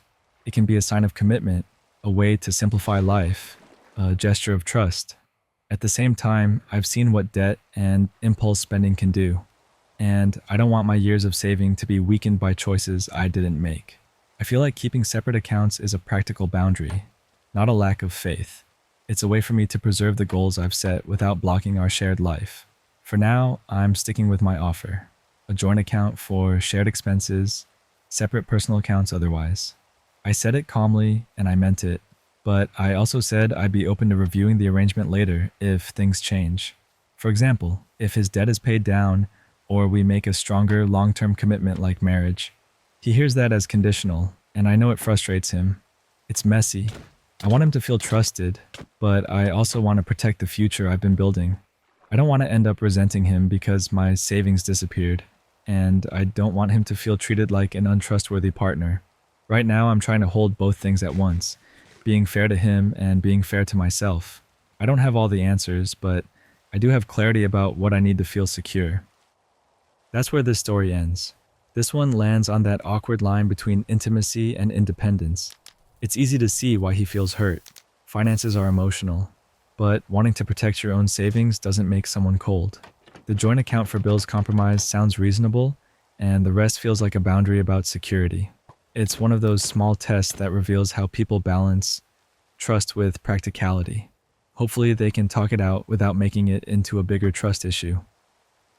This next story is about a young man who hid his ALS diagnosis from the grandfather who raised him, then faced a family reveal that brought crisis, guilt, and an unexpected emotional reconciliation. About a year ago, I got a diagnosis that changed everything. Limonset ALS. For months, I've been dealing with foot drop and muscle weakness and trying to make sense of it, and after a long stretch of tests, the doctors gave me the name for it. At first, I didn't tell anyone. I don't know exactly why. Maybe denial, maybe hope that I could tuck it away and keep living the same way for a little longer. I've always been fiercely independent. I've always been the kind of person who wants to protect the people I love, rather than ask them to carry me. So I kept it to myself for a while, until the disease progressed enough that secrecy was no longer possible. Waking up each morning now has a new terror to it, not knowing what motor skill will be worse today than yesterday. That uncertainty eats at you. I'm still coming to terms with all of it. My girlfriend has been incredible. She's taken on a lot, and she bears so much of the emotional weight. My brother has been at my side too, but there's one person I couldn't bring myself to tell. My grandpa, the man who raised me. He's the one who watched me and my brother grow up because our parents worked long hours. He gave so much for us. I promised him I'd look after him, that I'd make sure he had the best of things because he sacrificed for us. The thought of telling him that his grandson has a degenerative, incurable disease felt like a betrayal of that promise. I wanted him to live as happily and worry-free as possible, and I couldn't stomach the idea of seeing the look on his face when he knew. So for months I managed the secret. I learned to hide fatigue and slurs and weird coordination losses, to move in ways that didn't draw suspicion, and to put on a brave face when family came around. I felt like I was carrying a small, hot coal in my chest. Then came a family dinner, where everything cracked. I don't see my grandpa often, and I was desperate to keep the news from him that night. My brother and my girlfriend agreed to help cover for me. We used a story that I'd been injured playing soccer, and I agreed to use a wheelchair for the evening, so my grandpa would accept a simple explanation. Grandpa accepted it. For a little while, the charade held. But my cousin, who hadn't been briefed, brought the truth up. She mentioned the diagnosis in conversation, not realizing Grandpa didn't know. The moment the words landed, I watched his face change. He was devastated and then insistent, demanding why I hadn't told him. That scene replayed in my head the worst parts of what I'd been avoiding. The hurt, the indignation, the barrage of questions. Later that night, he had a medical emergency. He has a history of heart attacks, and the sudden emotional shock very likely triggered his heart condition. I was stunned, helpless, and then completely crushed. Seeing him in the hospital and knowing I'd kept the truth from him felt like I'd made everything worse. After that, guilt consumed me, but so did a stubborn private thread that told me I'd done the right thing, that hiding spared him from a burden I couldn't share. My brother was furious at the cousin for revealing it. The cousin, for her part, blamed me, calling me manipulative and a liar, and saying that I had no right to decide whether Grandpa could handle the truth. I heard all of it, and it dug into me. The nights blurred with crying and prayer and replaying the choices I'd made. I didn't know what to do, except hope that my grandpa would pull through. He did. Against the worst-case scenarios I'd been bracing for, Grandpa recovered enough to come home. And when he did, we had the conversation I'd feared for a year. I showed him the original post, and we sat and talked and cried. I apologized for hiding the diagnosis. He listened, and he told me things I hadn't expected. He said he'd sensed something was off even before I told him, and that he didn't need me to protect him from reality. He wanted to be part of whatever came next. He needed no buffering or shields from the truth. Hearing him say that changed something in me. We made concrete plans. Grandpa will be moving in with me and my brother, which felt like both a comfort and a terrifying new responsibility. We're looking into hiring caregivers so my brother isn't overwhelmed, and we're trying to build a support structure that fits everyone. I've started voice banking because my speech has changed. A bit hoarse now, a slight slur that I fear will get worse. It's an odd, humbling process to record every phrase your future artificial voice might use. Grandpa, though, somehow still understands me better than most. He jokes that he's my resident translator, and honestly, his presence has been a gift I didn't know I needed. I've gone low contact with a cousin for a bunch of reasons, principally for disrespecting my wishes and for coming to my home while sick, after we explicitly asked people not to visit if they had any symptoms. At this stage in the disease, even minor respiratory bugs can be dangerous for me. It's been a rough, accelerating road.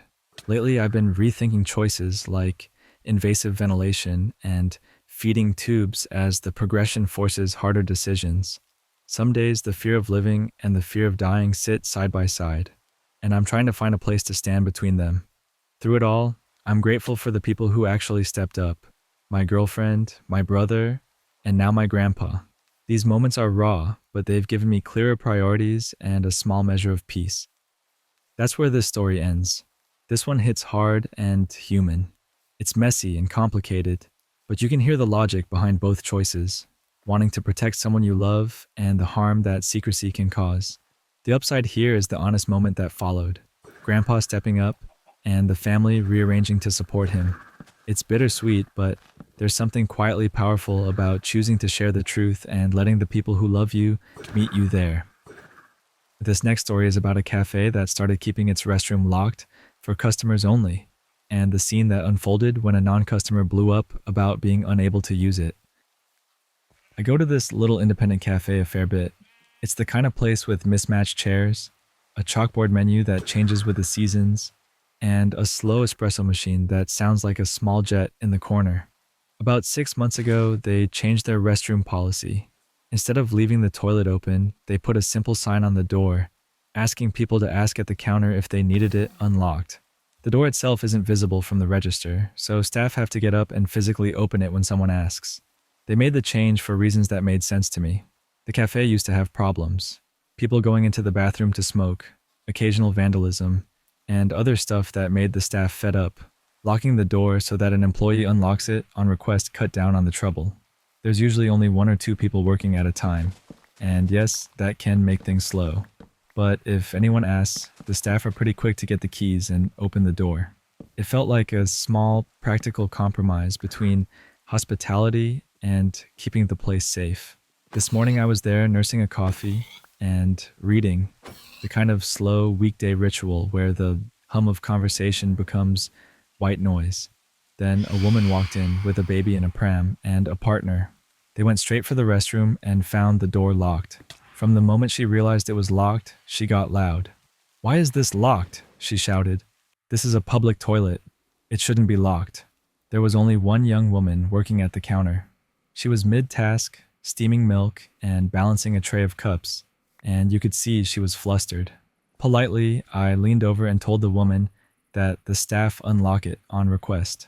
I said it as gently as I could, because I could tell the woman was already steamed up, and the last thing she needed was confrontation. But she kept shouting. "It shouldn't be locked," she repeated, voice rising. "It's a public toilet. I need to change my baby." Her hands slammed into a small stack of cardboard table signs, and they toppled to the floor with a comic little clatter that made the whole room go quiet for a second. I pointed out that the library and the supermarket also keep their baby-changing facilities locked because of vandalism, and that they too require people to ask staff. I said that a lot of businesses in town do the same now. That wasn't intended as a dig, more as a practical alternative, but she didn't want to hear it. At that point, the poor barista had already grabbed the keys and was walking toward the restroom with an apologetic look. She was trying to be helpful and professional, despite being a one-person show, but the woman had already stormed out. She didn't wait for the door to open. She left an angry string of complaints in the air as she disappeared down the sidewalk. Her partner followed her, pushing the pram, and you could tell they were both still talking, still heated. The barista came back in, visibly relieved, but also a little shaken, and apologized to the handful of customers for the disruption. She told us quietly that the staff usually don't mind unlocking it, and that locking the restroom was the only way they'd found to avoid the repeated problems. After she left, people murmured, some sympathetic, some annoyed, and the cafe returned to its usual rhythm. I thought about how confusing the idea of public toilets has become. In our town center, there aren't many freestanding public restrooms anymore. Most are run by businesses and kept for customers. For the most part, staff are happy to open the door if you ask, but the lock is a small barrier against abuse. It's not ideal for the rare person who really needs immediate access, like a parent with a small child, and I get how frustrating that can be. But when a policy is a response to real misuse, it's hard to blame the cafe for protecting itself. Looking back on it now, I felt some sympathy for both sides. The mom wanted what she needed, privacy, a place to change her baby, and the distressed reaction was human. On the other hand, the cafe and its staff have been put in a position where they have to balance hospitality with preventing recurrent abuse, and that lock is one of the few tools they have. The whole scene was loud and uncomfortable for a minute, but it was also a small, practical reminder that community norms have changed, and that sometimes those changes feel like a hassle for people who aren't used to them. That's the end of this story.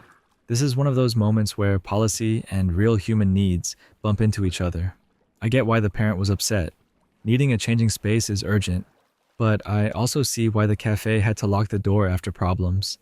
It's a messy middle ground where kindness and practicality trade off. And honestly, it would be nice if places could keep an easier way for urgent needs while still protecting against abuse. Either way, it's a reminder that a little calm communication usually helps more than a scene.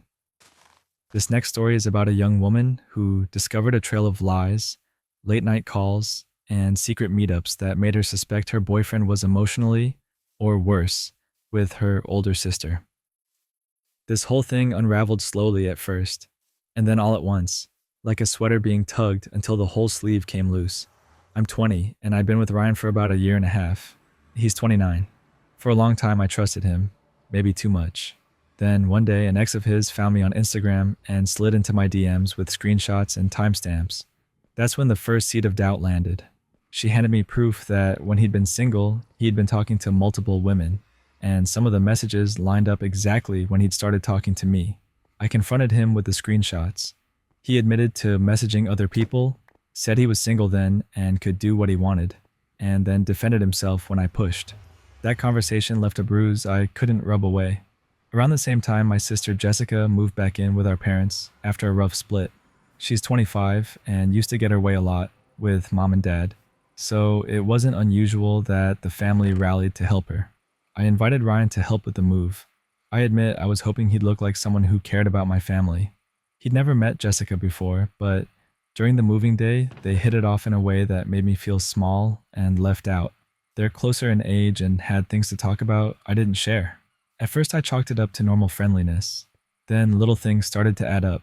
He made a comment once about how mature she was, which came off weird because anyone who knows Jessica knows that's not exactly accurate. It felt like a dig at me. A month or so later, at around 4 in the morning, I caught him whispering on the phone. I asked who it was, and instead of answering, he admitted he'd been talking to Jessica for weeks and that they'd been getting close. He said he hadn't told me because he knew how I'd react. Hearing that made my stomach flip. It felt demeaning to be told he knew I'd be upset and did it anyway. I locked myself in the bedroom and left his place as soon as I could. Jessica and Ryan spammed my phone with explanations after I left. I went to my mom's to sleep and broke down. That's when I learned my mom had given Ryan's number to Jessica that night I crashed at their house, supposedly because mom wanted Jessica to get to know him better. The timing struck me as suspicious and made me feel like I was being manipulated from multiple directions. It kept getting worse. My brother told me that Jessica and Ryan had been meeting up regularly at bars for weeks, going on what she called friend dates, and she specifically told my brother not to tell me. That was the final straw. I waited at my apartment and called both of them to come over. When they arrived, I kept quiet and let them talk, watching their faces. They both lied in that slow, rehearsed way people do when they think they can talk their way out of being caught. I asked casually, "So you ended up at the same bar multiple weekends in a row, 4 friend dates, on accident?" The look on Jessica's face told me she knew I knew. They tried to play it off as nothing, but their eagerness to deny it made me trust my instincts less. I left the room with my heart racing, because being gaslit by people you love is a weird, disorienting pain. After that, I cut contact. I texted Ryan a short, blunt message saying I didn't believe him, and I wasn't willing to stay with someone who'd broken my trust. I told him not to contact me, and I had my brother come get my things from his place. Ryan tried to apologize, sent messages, but I silenced him. People on the internet told me not to block him right away in case I needed the messages for evidence, so I kept him reachable but muted. Jessica showed up at my door begging for forgiveness. I told her I'd forgive her if she told me the truth. She admitted they'd spoken about being attracted to each other and fantasized about being together if I wasn't around. She said nothing physical had happened, that Ryan had shot down plans to go to a hotel, but she also admitted she was pushing for more. That admission felt like salt on a fresh wound. Whether or not anything physical happened, the emotional betrayal was real. My mom left voicemails defending Jessica, and when I pressed her, she said she didn't know the details but still thought I was being too hard on my sister. That response hurt more than anything. It felt like everyone had lined up to explain away what had happened instead of looking at the facts. My brother, though, stood with me. He agreed to help get my stuff and be there while I processed. He even offered to help look for more evidence later, but for now we agreed to step away and try to do normal things to keep my head from spinning. Looking back, what stings is how many small choices added up: secret late night calls, private meetups, lies, and the way people tried to gaslight me into thinking I'd imagined it. I'm still sorting through grief and anger and a weird sense of betrayal that reaches into family and a relationship I thought I could trust. I cut ties for my sanity, and even though some of my actions were messy, I don't regret choosing to protect myself. That's where this story ends. This one sits heavy. It's not just about betrayal between partners, it's the family angle that makes it feel so corrosive. When the people you expect to protect you become part of what's hurting you, it really muddies everything. It makes sense she shut things down and chose distance to keep herself safe.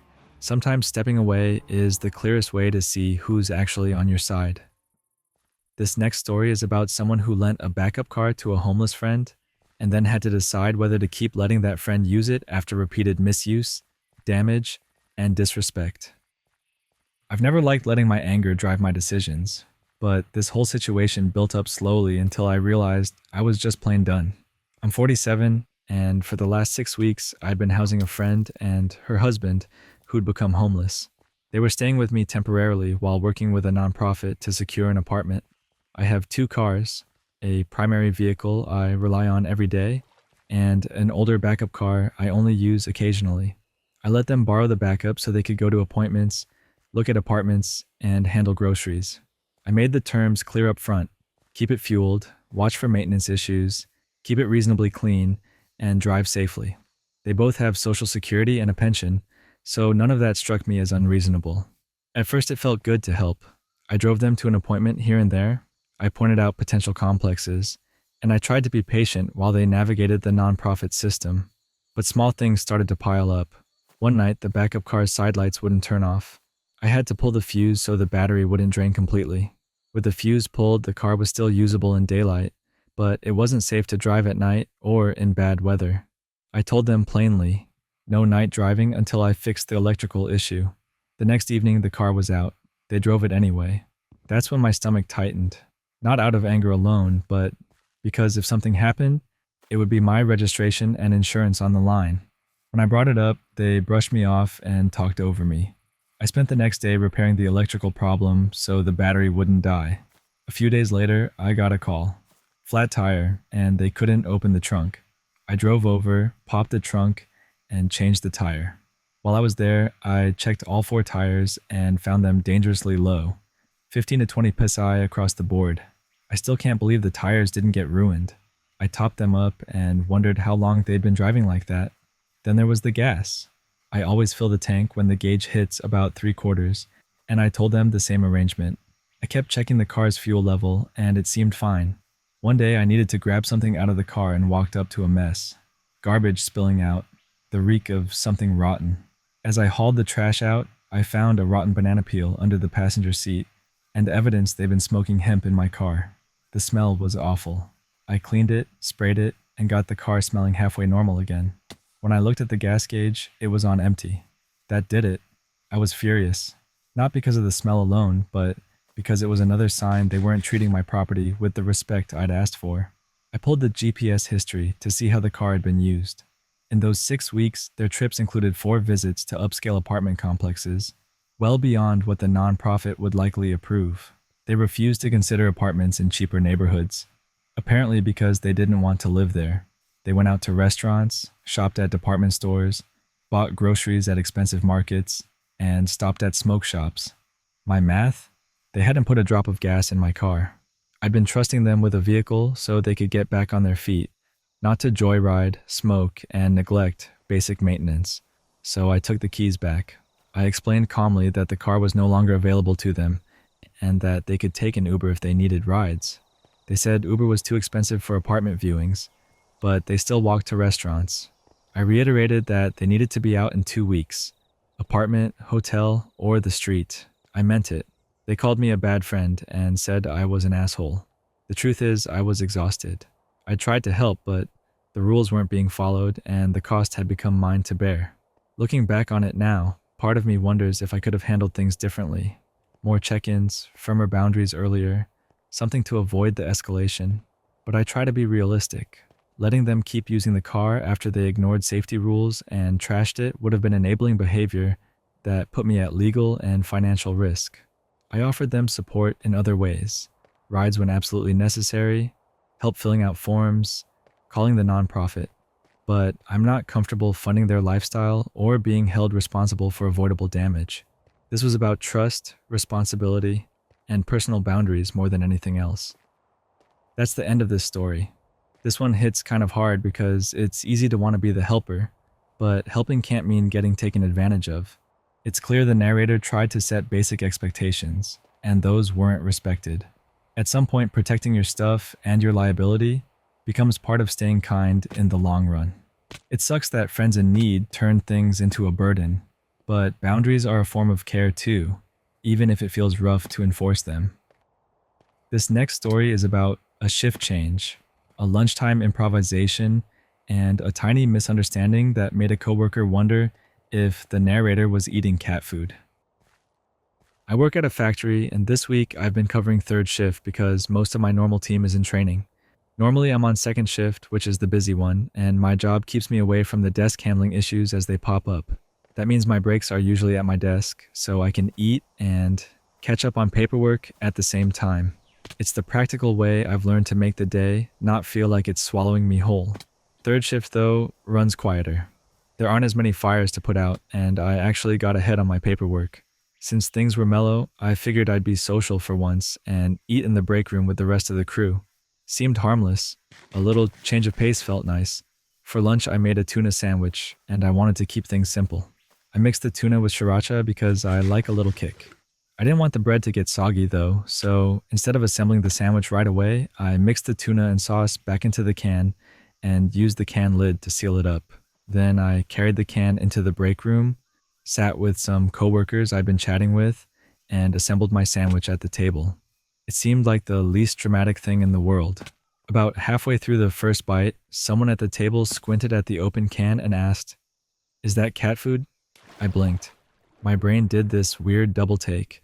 First I heard the words, and then I realized everyone at the table had gone a shade quieter and were glancing over. I said, honestly, it's just tuna, and kept talking because I didn't want to make a scene. But after I packed my trash and was heading out, I kept getting that niggling feeling, like a slow, embarrassing bloom in my chest. When I took the can to toss it, the pieces fell together in my head. Plain tuna isn't that reddish-orange color. The Sriracha had dyed it, sure, but that wasn't the whole thing. I glanced down at the can lid I'd used to seal it, and noticed it had a local pet food store logo stamped on it. It hit me that the lid didn't come from a human food can at all. I'd used a lid from something meant for animals without even registering it. No one had been trying to be mean. I literally brought a pet food lid to work and mixed my lunch in that can. No wonder they asked. I remember standing there for a second, the sound of the break room coming back in, someone laughing at a joke, the hum of the fluorescent lights, a radio playing faintly in the corner. Heat crept up my neck. I could see how it looked from their side, a guy on third shift opening a can with a pet store logo and assembling what, by color and container, might resemble wet pet food. The question from earlier felt less like a joke and more like a small alarm. Had I just given people a story to talk about? I didn't deny it at first because I was too startled. The whole exchange felt surreal. A tiny, awkward snapshot of how a few minutes of absent-mindedness can look absurd in the light of someone else's perspective. Eventually, I laughed it off with them and explained what actually happened. How I'd been trying to keep the sandwich from getting soggy, how the Sriracha changed the color, and how I'd used the wrong lid without thinking. People chuckled, made a sympathetic face, and that was that. A small embarrassment turned into a small story. Looking back on it now, it's one of those dumb little moments that's more humiliating to live through than it is to retell later. I didn't mean to give anyone the impression that I eat cat food, and honestly, once I saw the lid, it was obvious why they'd asked. Workplace lore is made of moments like this, tiny missteps that become jokes for the hour. I still bring my lunch to the desk most days, but now I check lids and labels a little more carefully before I mix anything back in. That's the end of this story. It's funny how tiny mix-ups can turn into whole little rumors at work. You can tell the narrator didn't mean anything by it, just a practical lunch decision that looked odd out of context. Those small, embarrassing moments are always worth a laugh later, and honestly, they make the day feel a touch more human. This next story is about a mistaken identity that turns into a public scene. A shopper loudly assumes a stranger works at the store and demands help in the rudest way possible. I was at my local Trader Joe's doing a normal grocery run, the kind where you've got a list in your head and you're trying to move efficiently through the aisles. I'd been standing in the refrigerated section for a minute, scanning for something specific, when suddenly I felt a presence behind me. Before I could swivel my cart, a middle-aged woman pushed up right behind me, practically planting her shopping cart into mine, and bellowed, loud enough for anyone nearby to hear, "Crackers are?" For a second, I just stared. I had a full cart stacked with my usual stuff. I wasn't wearing a name tag. I was dressed like most people were that day. An old sloppy t-shirt, jogging pants, running shoes, the exact uniform of someone trying to shop quickly and comfortably.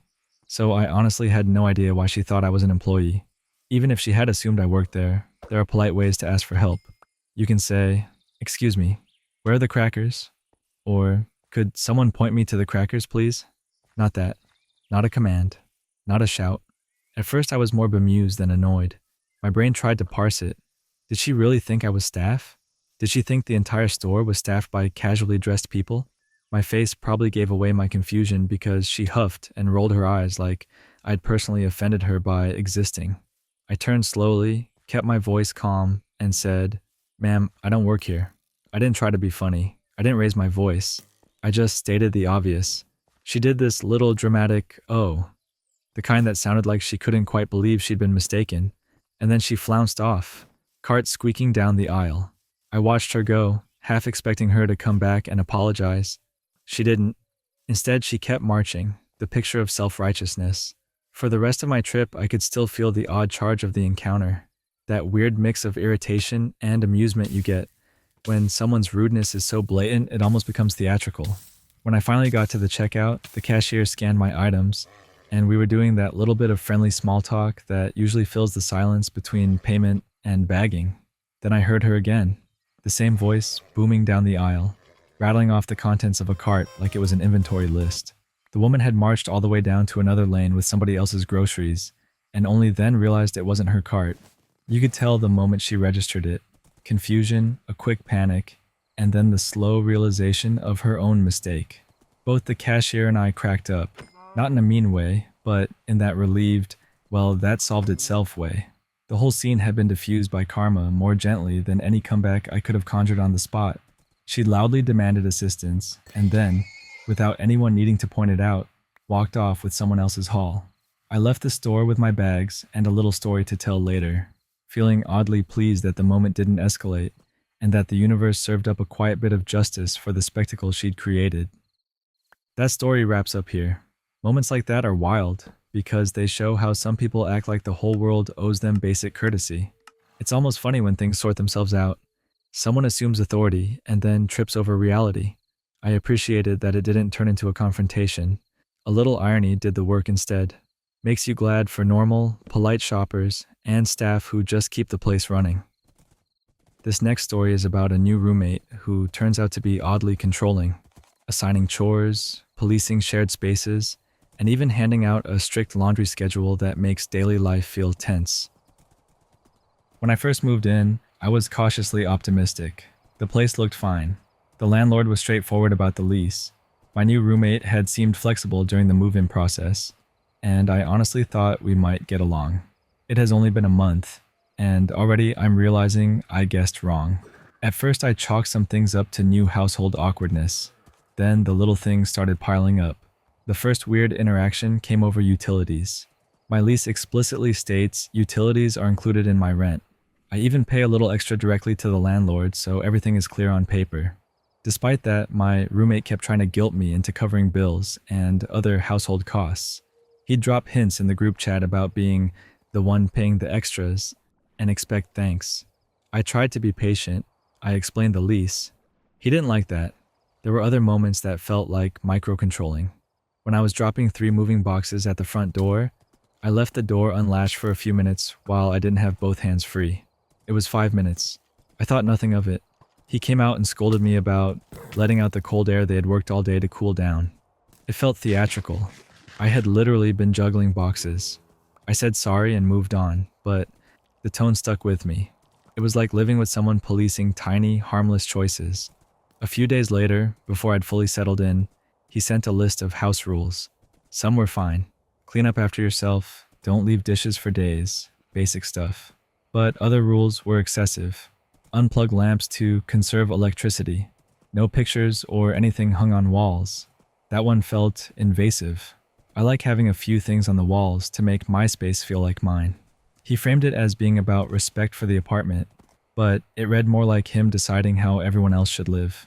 Then there was the group chat revelation. I signed the lease thinking I'd be sharing a bathroom and shower with 2 other guys. That was the understanding. Turns out there's also someone moving into a flex space, which effectively makes it 4 of us sharing 1 shower. That detail was never mentioned before I signed. It used to be an Airbnb room.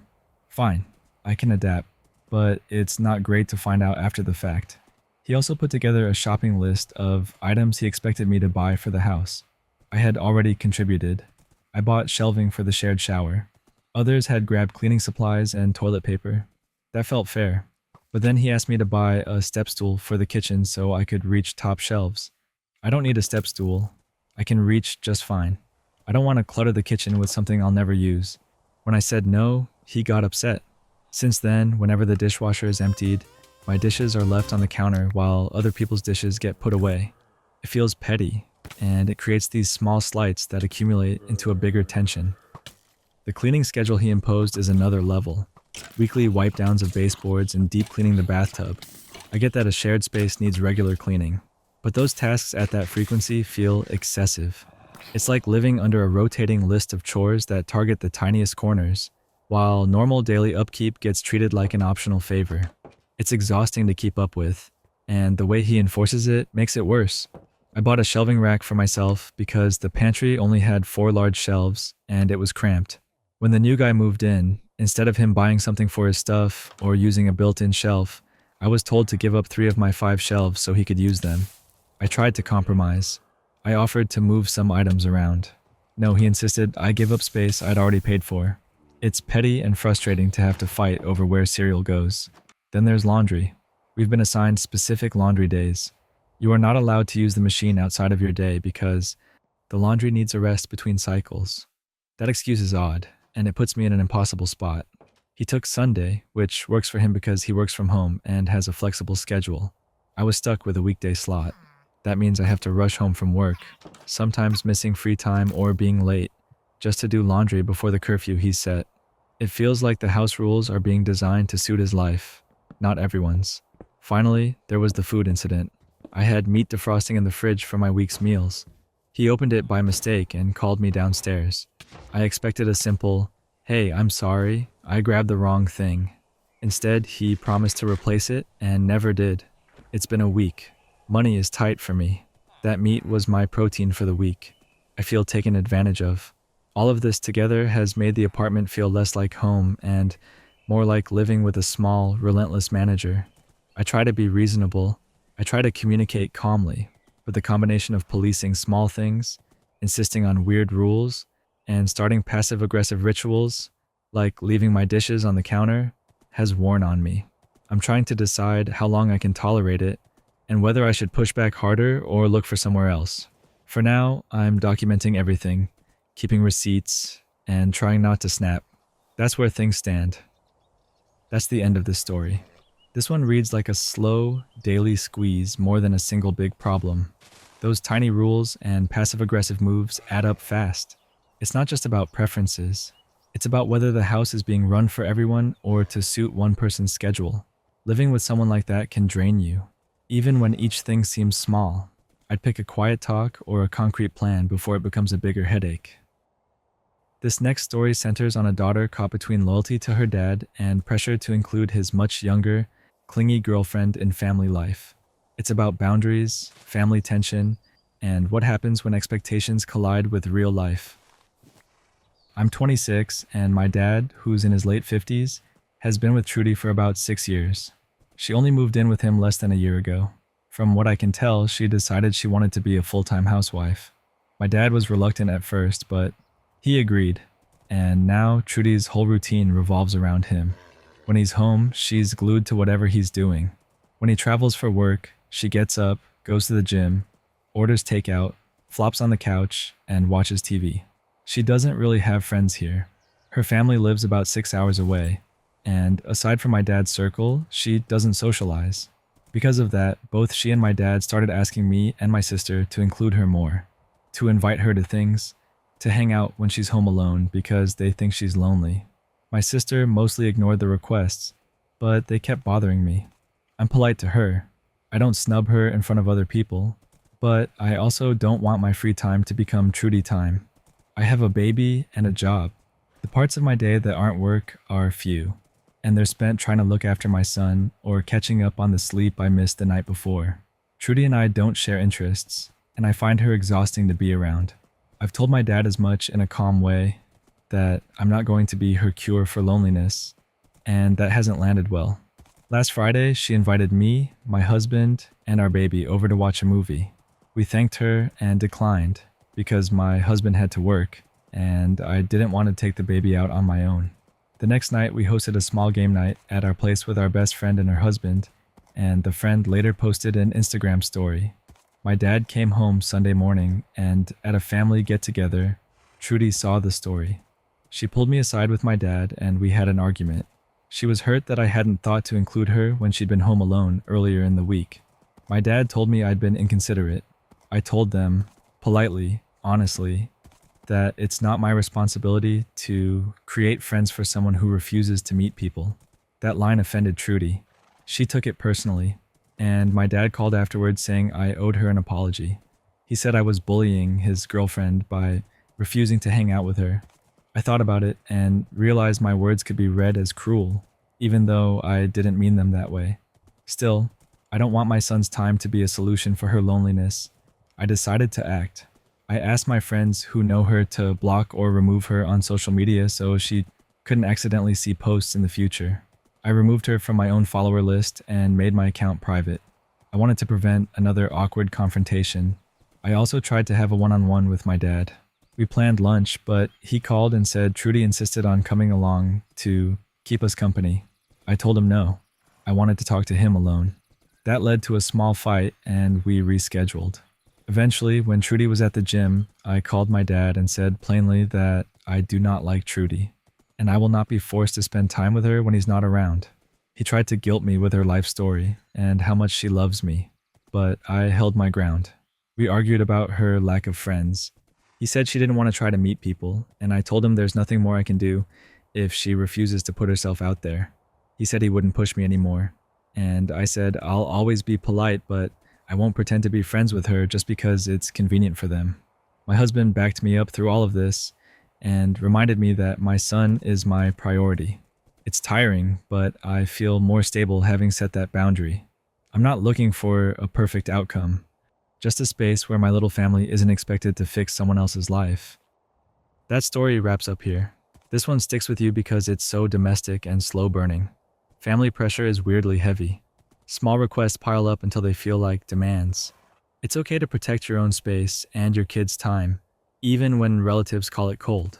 Boundaries aren't dramatic, but they do the work of keeping things manageable. This next story is about a new employee who tried to be helpful and got publicly snapped at by a coworker, then stood up for themselves when the confrontation kept escalating. It's a small workplace clash that turns into a test of boundaries and professionalism. I started a new job at a tiny shop about 3 weeks ago. When I say tiny, I mean tiny. Just the three of us on the floor most days. There aren't formal lunch breaks, there's no HR department to call, and honestly, the whole place runs on a kind of casual, make-it-work rhythm that comes from being small and busy. For the most part, I've been getting along with the person I work with the most, a woman I'll call Elle. We've been trading shifts, covering for each other, and figuring things out as we go. A little background. The week before, I'd hurt my leg. It wasn't dramatic, but it was one of those nagging injuries that makes walking longer distances uncomfortable. So on this particular day, I'd planned ahead, made my lunch in advance so I wouldn't have to go tromping across the mall in pain. Small accommodations, but they mattered.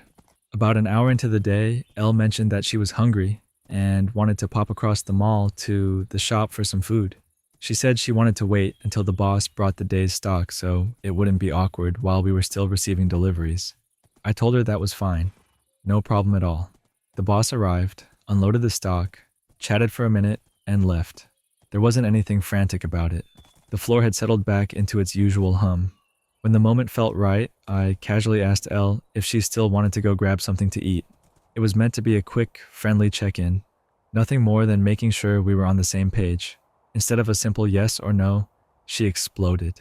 Right there. In the middle of the shop, she told me I didn't get to tell her what to do. She said I shouldn't be pressuring her to go anywhere, and that I didn't answer to her. Her tone got sharp and loud fast, like someone flicking a switch. I remember the sting of it, not just because of what she said, but because the accusation felt out of nowhere. I tried to calm things down. I reminded her that earlier she had said she was hungry and wanted to wait for the stock, and that my question was meant to be helpful, but she kept piling on. She accused me of trying to make her look bad for being out of the shop too much. She seemed convinced I was trying to get one over on her by getting my lunch before the shop opened, even though that wasn't what was happening. The conversation spiraled, and she kept getting louder. At that point, it didn't feel like a misunderstanding anymore. It felt like an attack. I've never liked being spoken to in that way, especially not at work. I'm new. I'm trying to learn the rhythm of the place, and being publicly called out felt humiliating. So I told her I wouldn't allow her to speak to me like that, and I warned that if she continued, I'd have to escalate it to our manager. Saying that out loud felt awkward. I didn't want to create drama, but after she refused to back down, I needed a boundary in place. I needed something to stop the conversation from turning into a full-blown confrontation. Was I being dramatic by threatening to involve the manager? Maybe. But when the normal, adult route of calm explanation is met with continued hostility, the only realistic option left in a tiny workplace with no HR is to involve the person in charge. It wasn't revenge. It was a way to protect my dignity and to keep the environment from becoming toxic for a job I was still trying to learn. After I said it, Elle quieted down a bit. Not conciliatory, just less explosive. The manager hadn't even been needed. The idea of a higher-up stepping in seemed to be enough of a reset. That night, I left with mixed feelings. I was sore from my leg and tired from the day, but also relieved I'd stood up for myself. Starting a new job is a balancing act between adapting and protecting your own boundaries, and I learned pretty quickly that the two don't always align. I wasn't sure if I should have handled it differently, but I do know I won't let someone talk to me like that without calling it out. That's where this story ends. Workplace friction is weirdly loud when a place is that small. Standing up for yourself doesn't have to be dramatic. Sometimes it's just saying you won't accept being talked down to. It's also okay to use the manager as a reset when things go off the rails. Tiny teams don't come with HR to buffer that stuff. Worth remembering that being new doesn't mean you deserve bad treatment. Keep your boundaries, calmly but firmly. This next story is about a house hunting visit that turned awkward when the real estate agent assumed the young woman was not the buyer and spoke down to her, leading to a little moment of payback. It's a small, human clash about assumptions and being underestimated. A few years back, I finally had a job that paid well enough to seriously start looking for a house. I'd been saving up and I was excited in that nervous, can this really happen way. To give you an idea, I'd been scanning listings for months, driving past open houses and trying to make sense of a market full of flipped homes and listings priced way over what they were worth. It was tiring. Mostly I was just a young woman trying to find a place to call my own and get a bit of distance from a tense household situation. My mom stepped in to help expand the search. She knew what I wanted and what I could realistically accept. One afternoon, she called me and said an agent had a showing, and could we go see a house that might be a fit? I said yes. What could go wrong, right? Worst case, we didn't like it and moved on. We pulled up to a tidy 2-story in a quiet neighborhood. The yard was swept, there were a few tidy shrubs, and the paint looked fresh.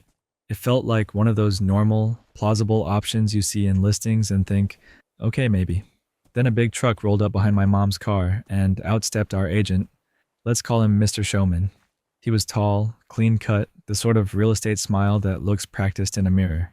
He marched up to my mom and launched right into, "Hi." You must be here to see the house. Addressing her as if she were the buyer, I answered cheerfully, told him I was excited to look around, and that was when the first tiny, weird shift happened. Mr. Showman looked down at me and then back at my mom and said loudly, "Let's get you both inside and I'll show you around." From that point on, he basically treated my mother like the decision maker and me like a small, decorative child who'd tagged along. He unlocked the front door, breezed in, and began a rapid tour. I tried to ask a question about the kitchen layout, and he'd already moved into the next room, speaking to my mom in a fast practice patter about square footage, neighborhood comps, and how eager the sellers were. Every time I tried to contribute, he'd turn and address me in this sing-song baby voice. "Do you like it, little one?" Which landed like a stone. It was the little things. He'd point out the study and then pivot to my mother with a salesy, "Plenty of room, very practical." And then, turning back to me, he'd say, "Do you like the kids' room, sweetie?" But I wasn't a kid. I'd been asking intelligent, relevant questions, and I felt invisible. There was also an undertone to all of it. The agent was trying just a touch too hard to close this sale. He started rattling off nonsense like they'd take a cashier's check tonight if we wanted to hold the place. It felt pushy, like the whole presentation was staged to pressure someone he thought could be persuaded. At some point, I'd had enough. I moved closer to my mom and said politely, "Thank you for showing us, but I don't think this one is right for me." He blinked, the practiced smile flickering. My mom added calmly, "She's the buyer." The look on Mr. Showman's face was, I'll be honest, kind of priceless. He'd been addressing the wrong person the whole time, and suddenly the game changed. He went from showman to deer in headlights. For a second, he stood there, mouth half open, clearly thrown by the switch. We left. On the way out, my mom and I shared that little private laugh that says, "We know what just happened." I felt a touch bad for freezing him up like that. He was doing his job after all, but mostly I felt relieved. There's this strange satisfaction in being taken seriously after being dismissed. I thought about it the whole drive away, how odd it was that people still assume certain things based on how someone looks. I'm short, and I've always looked younger than my age, and this wasn't the first time someone assumed I wasn't the decision maker. But that day, I didn't let it slide. I spoke up. I told him directly that I was the buyer and that we were going to keep looking. It was a small stand, but it felt important. Later that week, we kept searching, and eventually I found a place that felt like mine. I tell this story now because it's one of those little life moments that sticks. Part awkward, part satisfying, and oddly empowering when you finally claim your voice in a room where people keep assuming otherwise. That story wraps up here. It's funny how small moments of being underestimated can stick with you. Standing up and calmly correcting someone doesn't have to be confrontational. It's just taking back your space. People underestimate others all the time, and sometimes a tiny, polite pushback is all that's needed. Nice reminder that showing up for yourself matters, even in a house showing.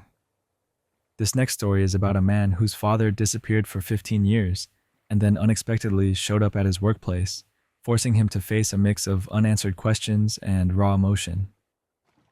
At 12 years old, my life changed in the bluntest possible way. My dad just left. One day he was at home and the next day he wasn't. There was no explanation, no goodbye, nothing to hold on to. My mom was left raising me and my little sister by herself, and slowly our tiny, ordinary life rearranged itself around that absence. We learned how to do things without him. We learned how to make plans without checking with him. Looking back now, I can see how that absence settled into the background of everything, like a missing piece you stop staring at because you have to keep living. For a long time, I told myself I wouldn't care if he ever came back. I said it out loud sometimes, almost like armor. He meant nothing to me. I think I said it to survive. It kept the hurt from raw and constant to say the words. Still, there were nights I'd catch myself wondering why he left, or picturing what I might say if I ever saw him again. Those were private, quick thoughts that I would tuck away. Then, 2 weeks ago, something happened that I hadn't allowed myself to expect. I was working night shift at the warehouse. It's the kind of place where fluorescent lights hum and everything smells faintly of cardboard and diesel. It's loud at times, but it's also routine. Boxes, forklifts, a rhythm that lets your mind drift if you need it to. My manager called me into the office. He said, "Someone's here to see you." I remember thinking, who on earth would come down here? When I walked in, there he was, my dad. Same face, just older and a little gray at the temples. For a second time did not do what I thought. I froze like a kid again. His voice said my name like it was a normal thing, like it belonged to him to call me. But there was nothing normal about it. I felt something in me split. 100 different reactions all at once. He started talking about being sober for 4 years. He talked about trying to get his life together. He said he was sorry. He told me he wanted to know us again. There was a cadence to his words that I'd heard nowhere in my life. The cadence of someone trying to explain years of absence in a handful of sentences. And then, almost like an object from another life, he pulled a crinkled, faded school photo from his wallet. It was a picture of me and my sister from 2009. He'd kept it with him all those years. The photo was small and bent at the corners, but it had been with him. That image in his hand did something to me that nothing else could. I thought I would be angry. I thought I would hurl all the words I'd been rehearsing at him for years. But when I saw the photo and heard him say he was sorry, I started crying. Not small, wrong kind of cry. The kind where you become 12 years old again. I don't think I understood entirely why. Maybe part of me had always wanted a dad, even the one who left. Maybe it was the shock of him being there, or the sudden release of years of tension. Whatever the reason, the emotion hit and I couldn't stop it. Since then, he's texted me a couple of times. I haven't replied. My sister said she never wants to see him again, and I don't blame her. Everyone reacts differently to that kind of wound. I keep replaying the office moment in my head. The way the fluorescent lights made the photo look pale. The smell of machine oil outside the door. The way his voice trembled when he said he'd been sober. There's no neat ending yet. There's no instant forgiveness. And there's no clean cut between what I thought I wanted and what I feel now. I'm somewhere in the middle, holding a complicated, fragile thing, and not sure whether to tuck it away or open it up. I don't know what comes next. I know how my sister feels. I know the timeline he laid out. I know the school photo exists, and I keep thinking about that little faded image more than anything else. Maybe I'll answer his texts. Maybe I won't. For now, I'm letting it sit with me and trying to figure out how not to drown in the memory of that afternoon, in the sobs and the silence and the image of a man older than I remember, carrying a picture like an apology in his pocket. That's where the story ends. That moment in the office feels like one of those life bookmarks, sudden and messy and impossible to ignore. It's hard not to think about what people carry with them for years and why. There's a real raw ache in reconciling who someone was to you and who they are now. It's okay to sit with that uncertainty for a while. Hopefully, whatever he and the family choose next feels honest to them. Anyways, that's all the stories I have for today, and I hope it was a chill listen. If you enjoyed the video, dropping a like and hitting subscribe really helps me out. And as always, thanks for hanging out, and I'll catch you in the next one.